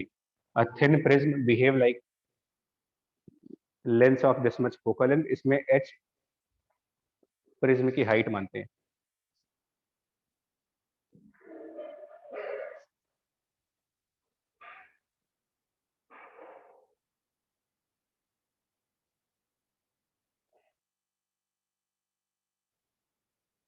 ठीक है, Yes, sir. याद कर लीजिए। अब इसमें सिर्फ हमारे क्वेश्चंस बचेंगे, मतलब कल हम कराएंगे ऑप्टिकल इंस्ट्रूमेंट और एंड है वो। बाकी अब जब एक तरीके से नेक्स्ट वीक से जो थोड़े बहुत छोटे छोटे टॉपिक्स हैं वो करा करके वापस back to the revision classes. और अब मिसलीनियस रिवीजन होंगे, मतलब 11th से लेकर के 12th के कंबाइंड फॉर्म में। और अब फुल टेस्ट दे सकते हो, बिकॉज फुल टेस्ट के सारे सिलेबस कवर हो चुके हैं हम, एक्सेप्ट एक सेमी कंडक्टर टॉपिक बचा है।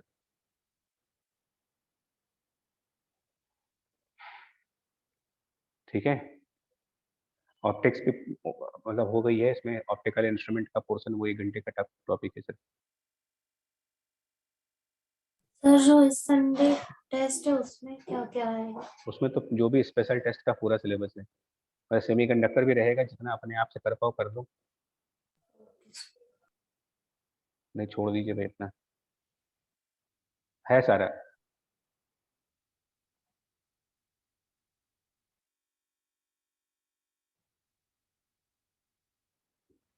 चलिए बाकी कल करेंगे।